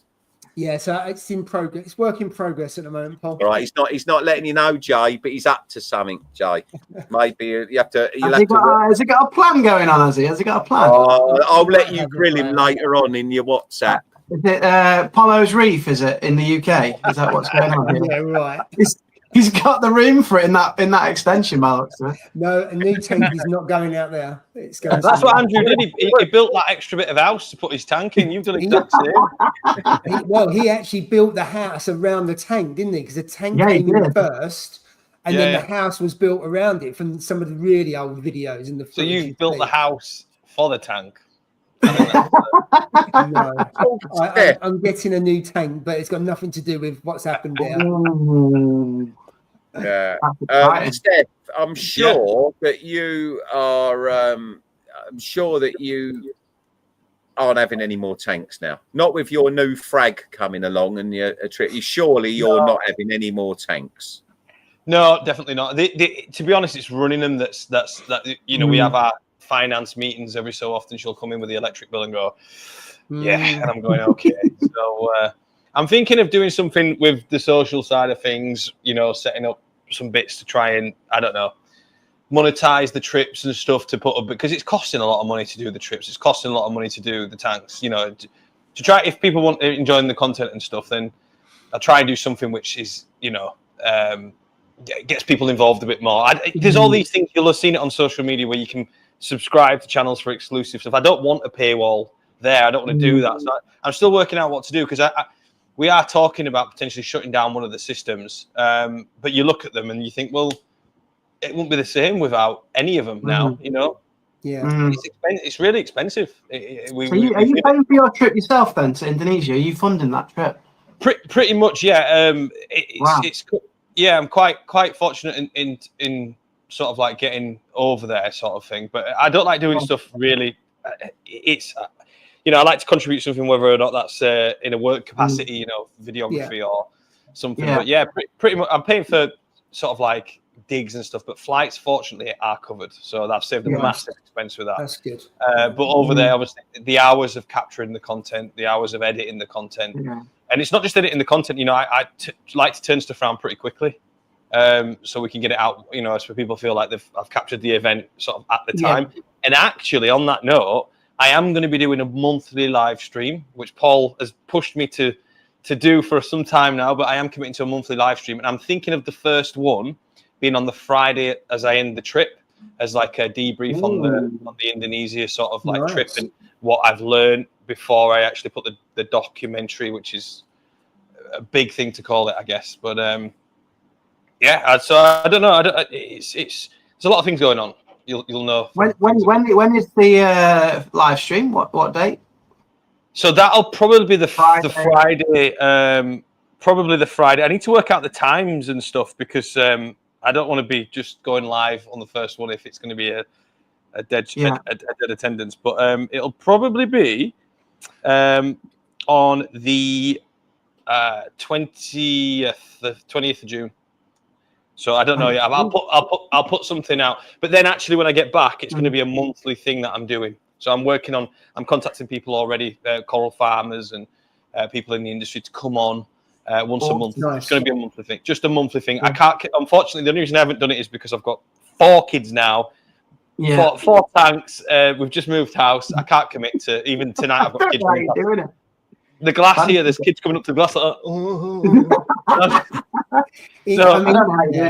to do a live stream every week on a Friday, we've done it for 3.5 years. And it was absolutely fantastic. We really enjoyed it, but it is a commitment. And I know both Jay and myself, we didn't do certain things with our families on a Friday night because we did that. So it is a big commitment, and we loved it for what we did. But then it comes to an end, and we both not had enough, but it just run its course from our perspective. But absolutely loved it.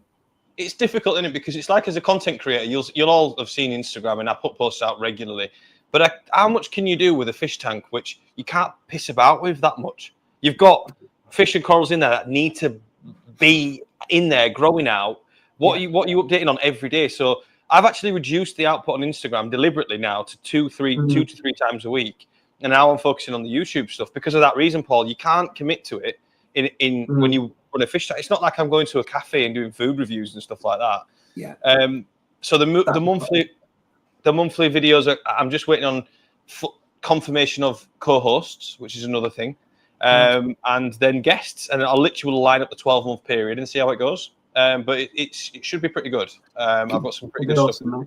Yeah, we thoroughly enjoyed it, and it was a lot like this. It's just loads of fun. We did it really from just the 4 of us. We didn't really have guests. We had the odd guest like Paul and that, but ours was really around 4 reefers around the table having a chat, and that's where it started. I reached out, spoke to the guys, we got together, we said let's go live, and it was just a weekly catch up. It just so happened that people watched it. Bizarrely, like how they watched it, I don't know. When you have Steve with his ironing board, and sometimes we'd cover 10 minutes out of 2 hours of reefing, and that was it. But it was great fun, and you'll absolutely love it, Steph. Brilliant. Yeah, no, I'm looking forward to it, but we'll see how it goes. Yeah, obviously you've got your day job, Steph, as well, isn't you? So obviously the people know anyway. But obviously you do a little bit. You do some for Exodus filming and stuff like that's where your salary's coming in from, really, isn't it?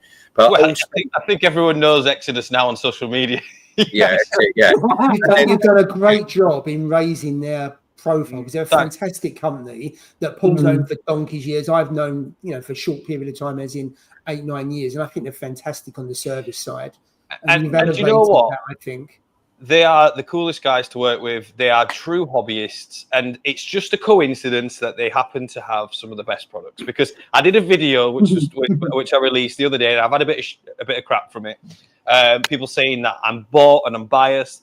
I'm not. I waited 12 months. I got all my stuff sponsored, and I've been open and honest about it by Ecotech, and I didn't put a video out going, "Here's my new tank. Look at my new video." No, I've waited 12 months to really get to know the product. And actually what I found in that 12 months are people have Vortex pumps, for instance, which is what the video was about. They don't even know half the features of that pump and what it is capable of doing. And it's something that I fed back to Ecotech. I was at Ecotech, Paul and I did that in the US. And I fed that back to, one of the 3 pioneers of the brand that said, look, we need to go back to basics here because people don't know what this stuff can do. The spread of the Vortex, the pumps, and obviously we're doing a bit of history at the minute and awareness for it. But I found that a little bit of it was a bitter pill to swallow. People saying that I was bought, because truly, if someone came to you now and said, "Here's the Nando's black card of the aquarium trade, go spend it on what you want," I think a majority of people would probably pick the MP40. I would. I said to Steph the other day, if I said to, because he was, obviously it's quite upsetting because ultimately, he's trying to do a good job of what he's doing. But if I said to any one of you guys or anyone in the chat, all right, you've got £1,000 to spend on pumps at your LFS. You walk into your, or £1,000 to spend on lights. Okay. Yeah. If I gave you that money and said, go shop anywhere you want. Go anywhere in the country. You're going to go all into a shop, and what you're going to buy. So some of us old guys might look at tons, for example. But that's a fantastic quality pump. Brilliant. Yeah. But what other pumps can you think of? If I gave you £1,000, so your budget's £1,000, what would you buy with £1,000? it would be. Jake's laughing because he would buy 40 J-Cods with that. No, Jake's going to say, have you seen that new one from the Jabot MP40? Jake's get 10 of them instead. Get 10 of them instead. Yeah. But I'm just worried if I had £1,000 of pumps in here, I'd have no water left in it. Basically, I'd just chuck all the water out. There'd be nothing left. Everybody pretty much would go for the MP40s, wouldn't they? I'm sure they would. Yeah, or MP10s or MP40s or tons or, you know, this is what I say. If we're on a budget, like or the Neros, maybe. Yeah, the Neros. Now, all of my, just so everyone's really aware, I never came from a wealthy background, but I when I started all this. But I, you know, when I used to buy, I had second-hand aquariums, I had second-hand everything. I think first purchase I made was when I was an employee at Home Marine, and I got into a shit ton of trouble with Ange over this because, you know, this was just around the time I think that Connor was being birthed. Your fault, Connor.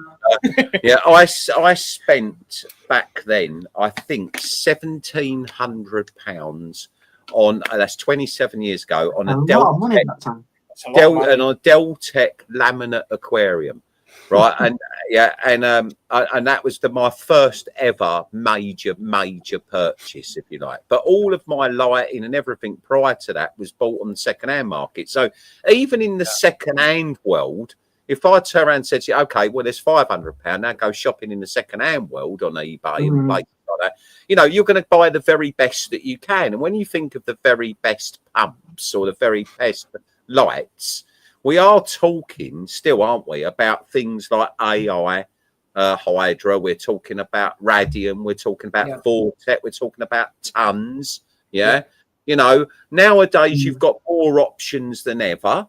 You know, and I have to say, just so you're all aware, J-Cod returns to me are non-existent. So J-Cod offers, without a doubt, the best price point for a pump. But in terms of if you was buying something as well to get residual value, so if you bought a J-Cod and it was £100, if you sold it second hand a year later, what would you get for it? 30 quid. If you buy a Vortex, you're always going to get good money back. Value on it. We're actually selling nowadays more Royal exclusive skimmers than any other brand. Really? So there are reefers out there that because they're on the second-hand market, a Royal exclusive skimmer, you might as well not bother. They're very expensive even second-hand. So it does tend to be. Yeah, look, I've got a funny comment here from Rob coming in. That's typical Rob, isn't it? Yeah. Get £1,000 you'd buy the wire from the cable. The orange cable. Yeah. There you go. That's Carl. I would get an AA Nero 7. Exactly. So there we go. Look, Martin Abbott, £1,000 or 500 tons all day. So there you go. Again, these people. So in other words, going back to Steph's video, because I know, you know, Steph's really trying he wants to be neutral as the Yorkshire Reefer, but he's got his day job. He's got to do some filming and stuff like that and do his job, you know. So as I said to him the other day, I think people need to realise, what would you do if you was given the money? You know, what would you buy? There's no other brand out there. Well, here we go. Look, here we go. Just to mention as well. 1 second. Yeah, go on. Yeah. No, I was just going to say, before I actually did get the sponsorship, I actually went on Marketplace and bought the two MP40s, and they didn't have the chip in them, so I could control them on Mobius. They were so cheap. I was like, I've got to get them. And then when I did get the new ones, obviously they had it in. It was just the quiet drives. It was just night and day. So Steph, just a couple of things. I think the bigger you get, the more popular you get, the more stick you're going to get, because that's the reality of YouTube, and you kind of know that. If you look at other niches, and there's some other niches I follow, the number of people that get memberships, they'll do live streams with super chats, they'll get freebie. In the marine one, it seems to be quite highbrow in terms of people getting freebies. If you go into freshwater, you know, Matt and all those guys get loads of things that are sponsored. George Farmer got loads of things sponsored. How do you get freebies as well? MD Aquascape, all of those. But for a freebie. I know you are. You know Yorkshire tea, didn't you? But you wasn't going to get it. That was the one you really wanted. Yeah, that's the one I wanted. Yeah, they didn't give me it though, did they? Bloody. So, and if you look in the gaming industry, people get thousands upon thousands of pounds in super chats. It just seems that the niche that you're in, it seems to be quite highbrow in terms of people who get freebies seem to get quite a lot of stick compared to other niches. That's just an observation. Doesn't make you feel any better, because when you get stick, you get stick. That's all I can say on that side. Just carry on doing what you're doing. So I think you did a great job and some great content. And I've said that to Paul and I've said that to Jay. Not just because you're and I had a similar conversation actually, Paul, with Steph in the States, because obviously I was with him, and no word of a lie now, when you're walking about with him out there, they all know there's a lot of you'd be surprised actually how many Americans tune into our UK reefing thing. And everywhere I went was Steph. It was like he had his little fan club running up to him. Jay, you can have a little bit of this. If you do a few more videos. I think he looks like an American though, doesn't he? Steph, he looks like an American. He dresses like an American. He's an American with a British accent. He's like super cool. Like, I don't, he's an Englishman in New York. Yeah, that's it. That's what I was going to say. Yeah, Englishman in New York. Did that, Going back to the thing though, we go there as a newbie, all of my equipment is secondhand, but I've just got my first MP10. I can see why most hobbyists end up with the same kit. Hold on, we've got some other ones that are here. Look, there's a little nod there, a brand we forgot about. Pezzle, quite good. On there.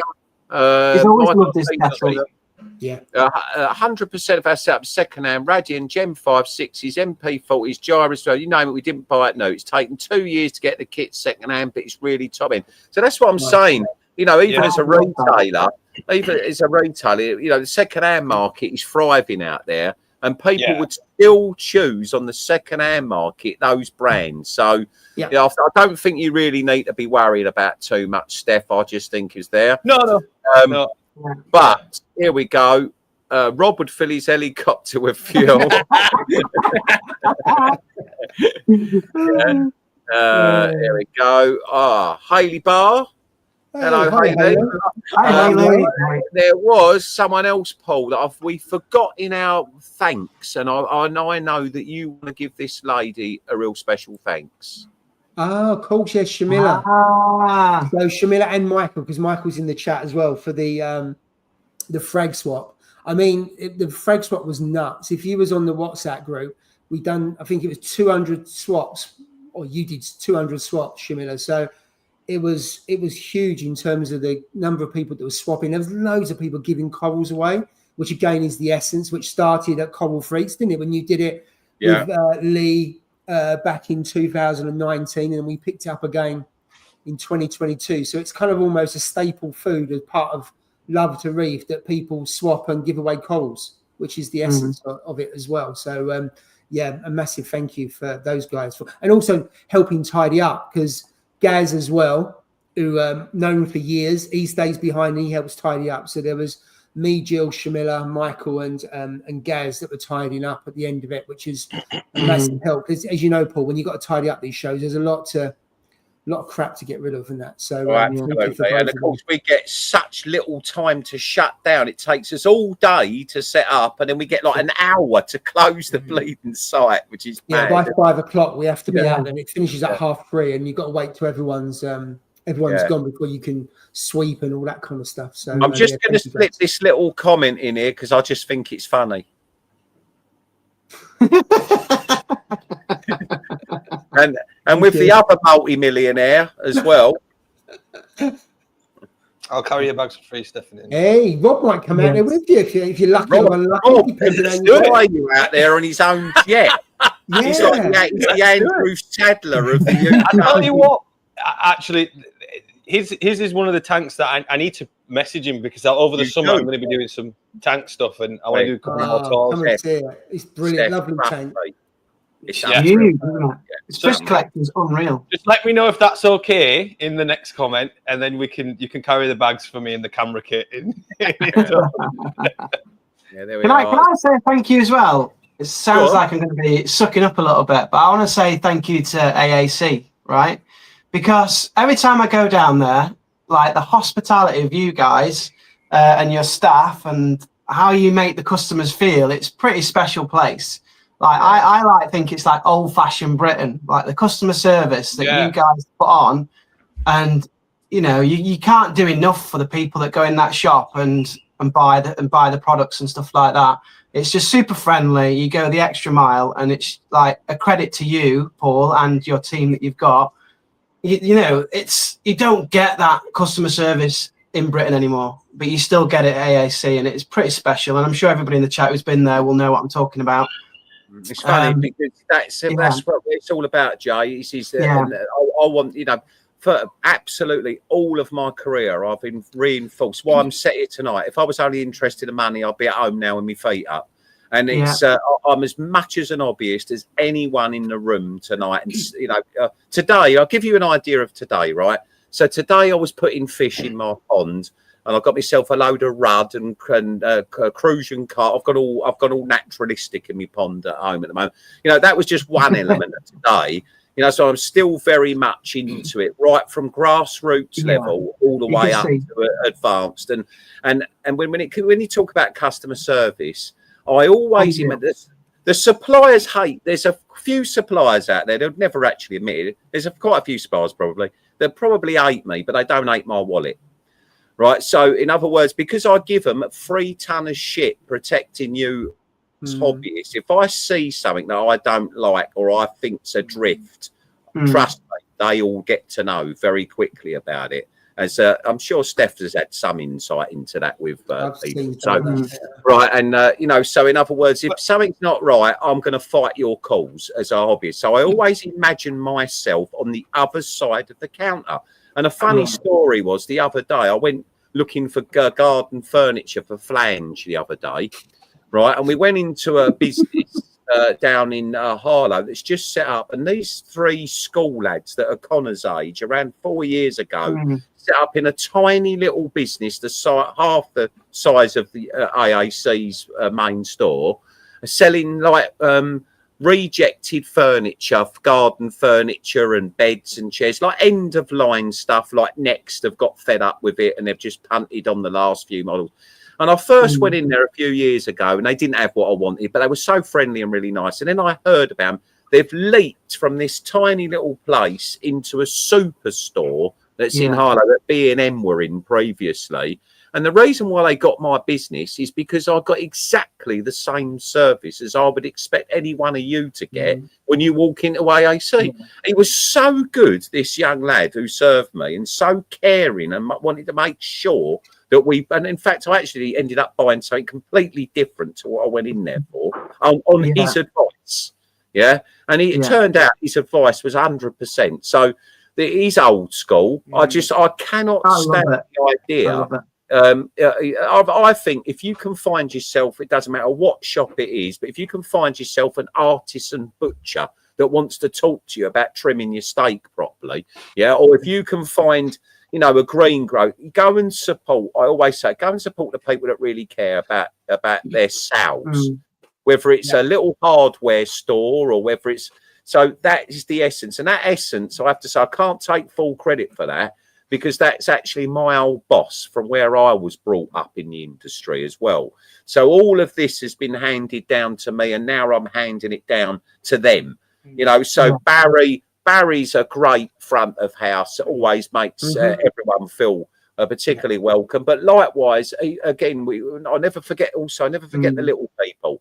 You know, Cyrus came to me as hadn't done particularly well at school, Jay. He came on work experience, and no one had given him a chance, Jay. It was one of them kids that I'm sure you bump into at school on a daily basis, right? And again, even with developing staff as well, you know, it's just that they are in theory like my students, and it's fundamental that we make sure that you as individuals or customers that call on the store get that service, and it don't matter what you spend. Like, is that I was just about to. I wanted to sort of add, first and foremost, Jay, thank you so much for the kind words on behalf of the team, not just me because I'm sat here, but the whole team. I know that they really appreciate it. And actually, I wanted to say, because it kind of, this sort of dives into a comment I left on Steph's Love2Reef video, actually.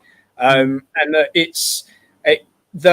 which ties into everyone's video, and it's the fact that it goes both ways. I know that I can speak on behalf of all of the team when I say that we get just as much satisfaction out of serving all of you as you get out of being served.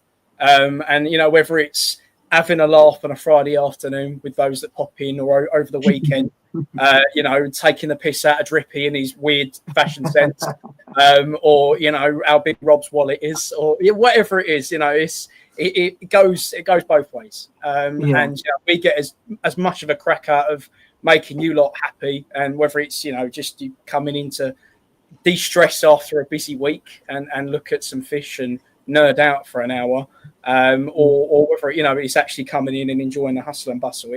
It means a lot to us. So yeah, I appreciate it a lot. This is back to you, Steph. Sorry, Jay. Say again. Sorry, mate. No, I was gonna say, I think Cyrus, if I think about when I first met him, when he was first in the store, he was in the background and wouldn't really say much. And now if you look at him as an individual, his character and how he's grown, it's chalk and cheese from when I first saw him in the store to now. I think, Paul, that was my, I'm going to say probably on camera, that is my greatest achievement in business. Sorry.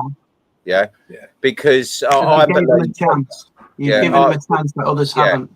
It's the thing that makes me, and I'll do it again if I can I'll do this for any kid that comes my way, because we don't all need to be experts in maths or English or geography, we don't all need a or PhD. any of it.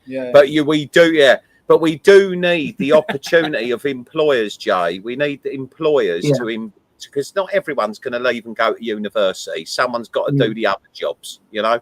So, you know, I will always go out of my way to give people a chance if I can. If there's room for them, I'll give them a chance, always. This is back to you, Steph. Yeah, which we said about before. But I just want to say hello to Peter Parry, because I love Peter Parry. But that was just back to regarding your... sorry, yeah.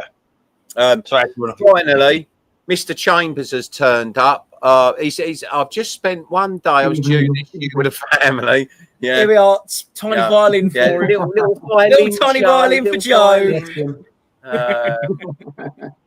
John Wright, thank you very much. Thank you very much. It's very nice of you. Yeah, it really is nice. There's loads of you saying that. That's so nice of you all. You know, but you know, I want at the end of the like I said, not only we obvious, we don't want to be like us and them. Yeah, it's not an us and them. You do get that, I find, in the hobby, because when I was on the other side, if you like, of the fence, I saw that happening on Ultimate Reef and other forums, and there would be comments about stores and this and that, and they don't do this, and it's not true, you know. I don't know too many store owners in the UK that don't care.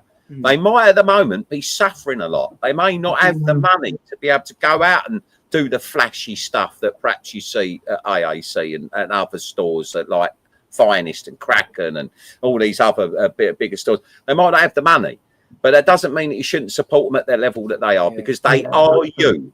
They are you. These people are just versions of you that got carried away. A bit like Steph with all these fish tanks. He could open up a shop tomorrow in there. Look. Right. So what we got there? What was that? I didn't see that. Still blowing out. Aquarium. That's what it is. Yeah. Oh, look. Thank you, Carl. Cheers, Carl. Number one in the country. And that's it. Me and Sham went to AAC week. It's gone away. Yeah, popped in last week. Oh, lovely. Yeah, nice. Okay. Thank you so much. There's so much love in yours. It's almost embarrassing a bit here. Like, it is a little bit. Oh, lovely. Well deserved. Yeah. Oh, cheers, pal. It's just lovely. It's just never ending. I love you need to know how it makes people feel when they go to your shop. So that's why I want to say thank you for that. It was a lovely chat with Barry Bollocks at AAC. Yeah, I mean, most of the time, Barry does talk bollocks. It's the truth of it. And because I am that much of a fish train spotter, that I have no knowledge of football at all. And you need someone on site because there's a lot of obviously people coming and really into football, like Mr. Longhurst here and Steph here. I don't know about you, Jay. Are you into football? Yeah, I like my football. Yeah, but yeah, they're not a very good team, unfortunately. Yeah, Barry, he's the only one that knows, so I need him on site for the football knowledge as it is. Dylan needs some work. Yes, he does. Needs some work. Brilliant. Yeah, he can be. Dylan, I'm going to have to tell you, he's a bit cheeky on and off, Jay. You wouldn't want him in your class when he was 6. He was the one that served me last time I was in, actually. He's a cracking lad. He's cracking. Yeah, well, he's been known to say things like this. God, yeah. Shall I give you my unprofessional professional advice? And a customer was asking him, like, he knew that he was joking with me. A customer asked him, "What about that porcupine puffer?" He said, "Do you want my professional or unprofessional advice?" He said, "If you buy it and it eats all your other fish, then you know it wasn't a good idea." Yeah, that's a very good pitch. Yeah, that's the sort of. Love that. Yeah. Barry always tells me, I'll tell you off and all. Now, this guy, Paul, right, which some of you may or may not know, but Paul, he's just, in fact, I've got something from Paul behind me. Yeah. But Paul's known for turning up at AAC. He's got a nickname called Pickles. Oh, yeah. Because he turned up at AAC one day with a Branston pickle jar that he'd only just washed out and filled it with seawater. And then when we opened the jar, all we could smell was pickle coming out of it. Nice. So, yeah, so that's why he gets told off. Well, we knew, Carl, that you'd like Dylan, mate. Yeah, he's definitely out of your school, without a doubt. We're great. Oh, thank you very much. Thank you, Debbie. Yeah. Oh, that's lovely. Yeah, I was just full of love. Thanks very much. Oh, here we go. Soros did save the day on the rock. That's for Roxanne's new tank. Yeah. Yeah. It takes, everyone deserves a chance. It takes all sorts to make the world spin. Absolutely right. Yeah, fair point. Got fingers in pies. I'm after a foul. All right, I'll have a go. Yeah. I've only ever actually had 2 of those in my career so far. Wow. They're not as often. I'm sure what they look like. Yeah, they're a really pretty fish grown out. That's it. We love beginners, John. Because that's where I get excited. I get more when I'm serving. If I'm talking to someone potentially at the same level as me, as much as I like chatting nonsense about those in-depth subjects and what have you, there's nothing like the day when a beginner reefer walks through the door for the first time and they're buying their first fish. And you should see it in their face. Their level of excitement is just phenomenal. It's inspiring, actually. Yeah. Do you want this up there, do you, Paul? That thing? Yeah, that's that fish. Yeah, the fowler one. Oh, yeah. Beautiful. Yeah, they look like a two-tone. I've just looked at them. They look kind of two-tone. Very much like a Barry N tank. Do you know what? I might even have one of them in my own tank. I've just realised at home. I might have one in one of the systems down here. I've only just remembered. What's that there? Never watched an episode of football. Me neither. Your right foot is so full. Oh yeah, that's nice actually. Thank you very much. Yeah, smash the like because it obviously helps and all of that. Yeah, thank you. Yeah. Anyway, I think we're more or less there, and then we've got some other anything else, Paul, before I just sort of hand over to a couple of new things Connor's got. Steph, you got anything to add? Jay, I'm going to say this. Let's see more of you, mate. Oh, look at that. We've got the cat. Have a wild lion. We've got a lion. Yeah, it's just photo bombing. Oh, look at that. He's got a ragdoll as well. This is not mine. These are my pets. This is my wife's pet. I tried to play that down, but I can't help it. I love it. So, Jay, we're going to likely see you out there a little bit more. I think the community. Absolutely. Yeah, I promise. I promise I won't disappear for too long. Yeah, excellent. It's great to have you on. Maybe you'll go on with Steph, so you do a Yorkshire only live stream. I think we'll need subtitles for that, but yeah, I'm well up for that. I'm well up for that if he invites me. Yeah, you got anything more to add, Paul? No, I think we had a great evening. So I think it's been brilliant. Yeah, I think so. I think really the only thing that I was going to mention, just as a bit of sales pitch here, you ready for the sales pitch? Right.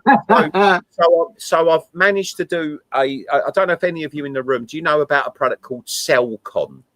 I use it here. I've got Cellcon here. Is that the builders? It's fantastic. It's one of the best things I've ever had. Right. Cellcon, right? So who knows? You've all used Vitalis flake food, yeah?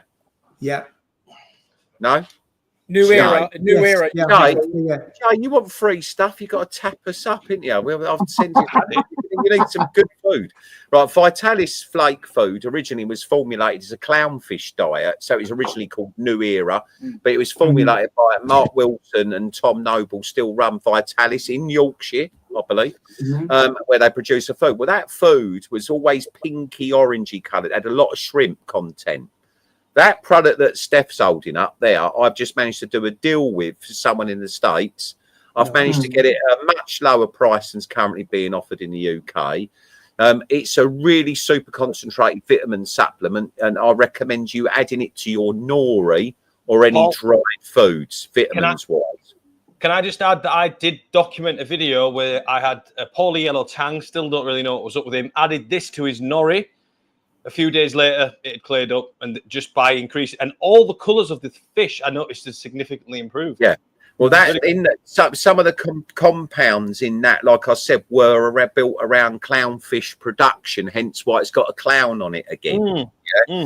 So, like the Vitalis story, which was formulated at TMC, really, all them years ago when they had a hatchery there. This Cellcon's like your US version vitamin, so. It's really good. It's like TDO. I mean, that's the other thing. I could earn much larger margins on products that are out there. But what's fundamental at AAC is that you get the very best, hopefully at the best price. But you get the very best always. And that product, Steph, where did you buy that, by the way? Amazon or somewhere like that? It was Amazon, and I think it was about 30-something quid. Yeah, well, guess what? We've slaughtered it. So I think it's retailing now 20 quid. Retailing about 20. I think it's actually a bit more. It's $23.99 on the website, I think. That's cover postage. Obviously with postage and stuff as well. Yeah. But I'd be happy to pay 30 quid from what I saw from this again. Yeah, I know. It really is magic. So there's the first magic product. Yeah. And how are you transferring me the money for this? We'll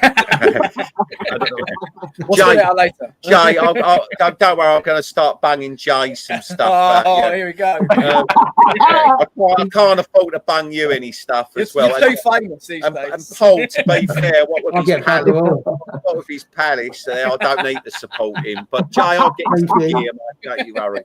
But no, Cellcon is a great product. I might do a little bloggish post about it this week, but Cellcon's been in the industry for about 30 plus years, right?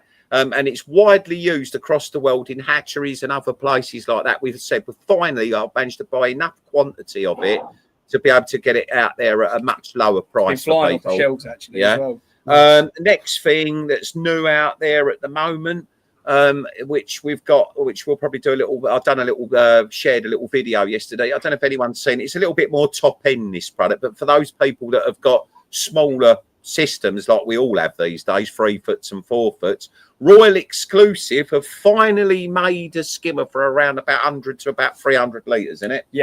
Something like that, yeah. So they've come out with a really compact little skimmer with a degassing chamber, so you don't get all them. You know, like when you've got a new protein skimmer in the tank and it's always spewing air out and it's sucked. The small system, it's a problem. And because Royal Exclusive skimmers and Deltex skimmers, they produce so much air, that often you get that problem. You know, same with sometimes with the Quantums as well. So what Royal Exclusive done is built a degassing chamber on the side, so you don't get that bubble stray anymore. That's quite an exciting new product. I'm yet to test it, I'll be honest.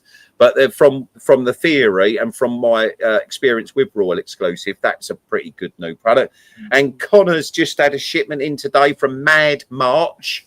Jay's, you like a bit of March? Yeah, my crazy Canadian friend. Yeah, Frag Box. Yeah. Awesome, yes, I've just had a delivery literally this afternoon of a batch of picos, which we've had quite a lot of interest in. It's probably one of the most famous of March's reef caster range, other than the Studio. But yeah, the Pico is a little 6-gallon frag tank. I've actually forgotten how small it was, and after seeing them, they are proper cute as a tank. They're about 25 litres or something. But yeah, I'm hoping to look at to just confirm that all the finance side of it, the pricing and stuff is all the same. Because obviously, when we get it in, we have to look at all the shipping and the duty and all the boring stuff. But to try and make sure that the price is the same as it was previously before I can release them on the website. But keep your eyes peeled over the next week or so. I should be putting a post out once it's all confirmed and they're live. I'd say probably Tuesday, Wednesday, around that sort of time.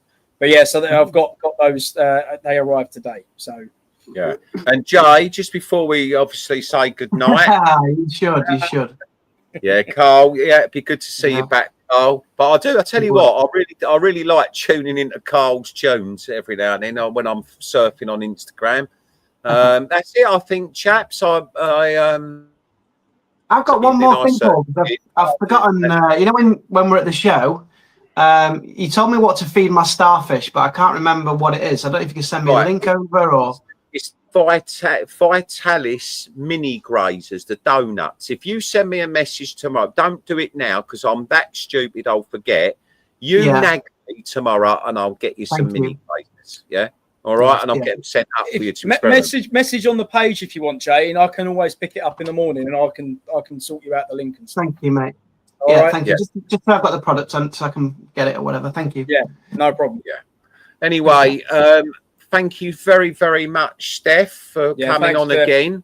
You know, and Jay, it's obviously, and it's great having them both on together, isn't it?